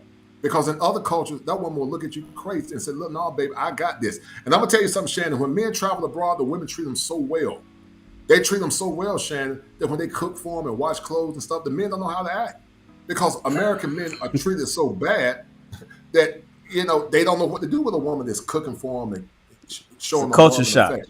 It's a culture shock. Hey, real quick. Real quick, let me give another shout. Ace is just dropping bread today. Ace is just dropping super chat. Another to teach men that there are no benefits to get married is blasphemy, fam. He says that's what they have been teaching for the last 50 years, and look at society. So he's in complete agreement with Kosher. He also came with another super chat, and he said, I believe it would be more beneficial to teach these men who were primarily raised by their single mothers how to be men who seek empowerment. He believes that it would be more beneficial to teach these young men who were raised by their young single moms to be more empowering instead. Yes, and that's what we're trying to do, Ace. That's why we're trying to attack. Yeah, like Kosher was on live last night, and the question was, toxic mothers create broken men. And so Kosher came in and dropped a whole lot of gems about that. And then I came up and I asked him a solution. And the idea is really we got to we got to concentrate on the younger men to try to reverse the programming. We got to reprogram a lot of this shit that's going on right now. So you're right, Ace. It is about making sure that we empower these young men to know who they actually are and to unprogram a lot of the shit that they hear from their single moms, man. I appreciate you. And I'm going to say this, I got to go, man. I love the conversation, man, and we got to do this again. But many young men have been conditioned to serve. They've been conditioned to do things based on feelings versus being based on principle. A true masculine father will tell you, Joel, unless she serve you and respect your program, you get rid of her. That's what a true masculine father will tell you. Too many men even some of the men are weak to the point that they bow down to their women instead of setting limits. Women actually respect strong and masculine men. That's why they love Raekwon the Man, because Raekwon the Man really don't care. because they're constantly seeking their validation. So only I can say, man, is stay in your masculine frame. I'm not against marriage, but I'm only for marriage under certain parameters. And if a man can't find it here, get your money up like Shannon and what I'm trying to do. Get your passport and travel abroad if you can't find what you're looking for. If you feel like your wife is here, by all means marry. It just depends on what you're used to and what your standards are. But I'm convinced, Shannon, that men in America especially black men, their standards are so low, they take anything because they have very low self-esteem, man. And so, and that's why we need to continue to have these conversations so we can remodify that negative thinking because, I'm constantly evolving. I'm constantly evolving as a man. And I tell a woman straight up, if I was ever single again, here's my program. These are the parameters. You want to rock with me. If you want to rock with me, fine. I'm going to give you the best. I'm going to take care of you. I'll die for you. But at the end of the day, it's my program because it's my kingdom. Do you want to become in my kingdom? And, if I was, just like Jesus told Nicodemus, he said, you got to be born again. And some of our women need to be born again if they're going to come into the kingdom of a right man. So anyway, much love and blessings, brother. We got to do a show at some point. But I appreciate it, man. We'll do one at some point, man. Much love and blessings. I got to see these clients, man. But we'll talk. No problem. Hey, Kosher, you got. Yes, can I ask you a quick question, real quick? So, yeah, real quick. So I'm gonna try and get it out. Oh, okay. Yes, sir, well, so there's two different dynamics that I'm thinking is happening, especially when it comes to black men. If you're familiar with Jordan Peterson, he rose the question in his 12 Rules of Life. I tell you what, Joe. I gotta go, but I tell you what I will do. Okay. I'm gonna do a show soon, talking about the Jerry Fox situation. And if you want to come on, actually, Shannon, you can pop in. We can do a part 2, and we'll finish this conversation. I got a patient waiting for me. Okay, but I gotta go. All right. Okay. Thank you, sir. Be good. All right. All right, big dog. All right, Joel. I'm gonna wrap it out, man. We're gonna go ahead and get out of here. I appreciate everybody for hanging out with us today. How long did we go today? Did we go 3 hours? Oh, we went 3 hours and 52 minutes. So we went, and my outro was 3 minutes. So we damn near went 4 hours today. I don't be expecting to go this long, but I appreciate you guys for being part of the conversation. I appreciate all the guests that came up and had something to say about today's topic, which is marriage worth it? Is it worth it in modern day? Do you feel it's worth it? That's a question you need to ask yourself, especially if you're in a dating market. Do you want to fellas, do you want to propose to a woman for her hand in marriage? And if you do, what are the upsides? What are you getting out of it? Ladies, do you want to accept a man's proposal? And if you do, what are the upsides for you? Is it worth it today based on today's economy, based on the way that people interact with each other? Or maybe do you just want to hang out and have a life partner? Hope you guys make the best decisions for yourselves. I still advocate for marriage, but I only advocate it for the right kind of, and I'm only talking to my bros. I only advocate it as long as you find the right kind of woman. She needs to have the 5 F's, and that's a there's no negotiation in that. So I appreciate everybody. We're going to get out of here. Joel, I appreciate you, bro. Thanks for coming up. And we'll see you guys tomorrow because I go live every day. In fact, I'm getting ready to go live in 2 hours because I have Ask a Black Man Anything right here on YouTube. We're going live there. So you're going to see me for another 3 hours if you follow my channel. Please follow and like. Everybody, real quick, just hit the like button on the video. It doesn't cost you anything. It's free. I appreciate you. Just hit the like button on the video. Likes really matter to YouTube. And it really tells YouTube that, people like watching the videos, and then it helps my algorithm. And then, of course, I want you to follow, but not just follow, hit the bell, because when I go live, you'll get a notification saying Shannon's live. If you follow me and don't hit the bell, you won't even know that the live is going.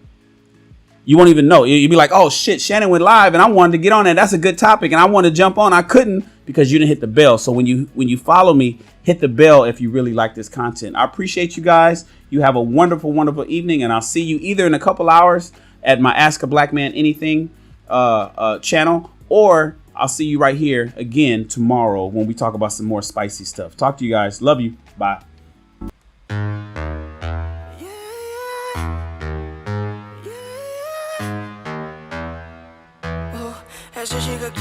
Esa chica quiere selfie, selfie, ella quiere ver.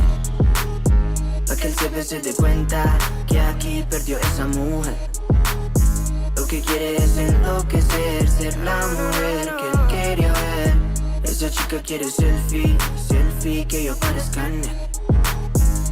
Como que ella quiere disfruta la noche, lo anormal. Creo que el novio teme que su relación va a terminar. Se da cuenta que no necesita a alguien más. Quiere un selfie para su Instagram. Ella ya no quiere relación. Hey! It's still 50 people here. You know, if you drop something in the chat, it's gonna show up on the screen. It'll be permanently burned into the show.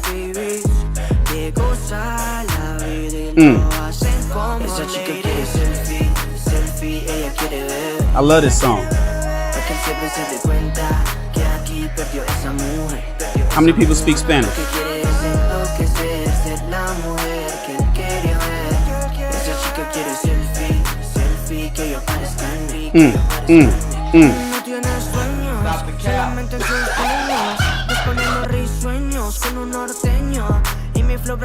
Get the likes up. Listen to Mr. Awesome. Listen to Mr. Awesome. It's 47 people in here still.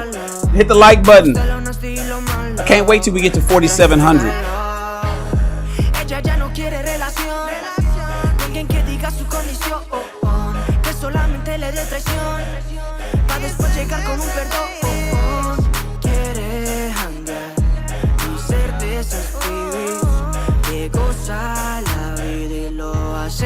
Esa chica quiere selfie, selfie, ella quiere ver, para que el jefe se dé cuenta que aquí perdió esa mujer, Lo que quiere es enloquecer, ser la mujer que él quería ver. Esa chica quiere selfie, selfie, que yo parezca en mí, Dime todo lo que ella quiere, nada ha sido regalado. Entre más independiente, más quiero estar a su lado. Esas nenas mata, es que más ella está plena la noche entera. Esa chica quiere selfie, selfie, ella quiere ver, para que el jefe se dé cuenta que aquí perdió esa mujer. Lo que quiere es enloquecer. If you live in LA, you speak Spanish by default. That's right, boys. You better learn. You better speak Spanish if you in LA. Shout out to my Brown brothers. Brown Pride.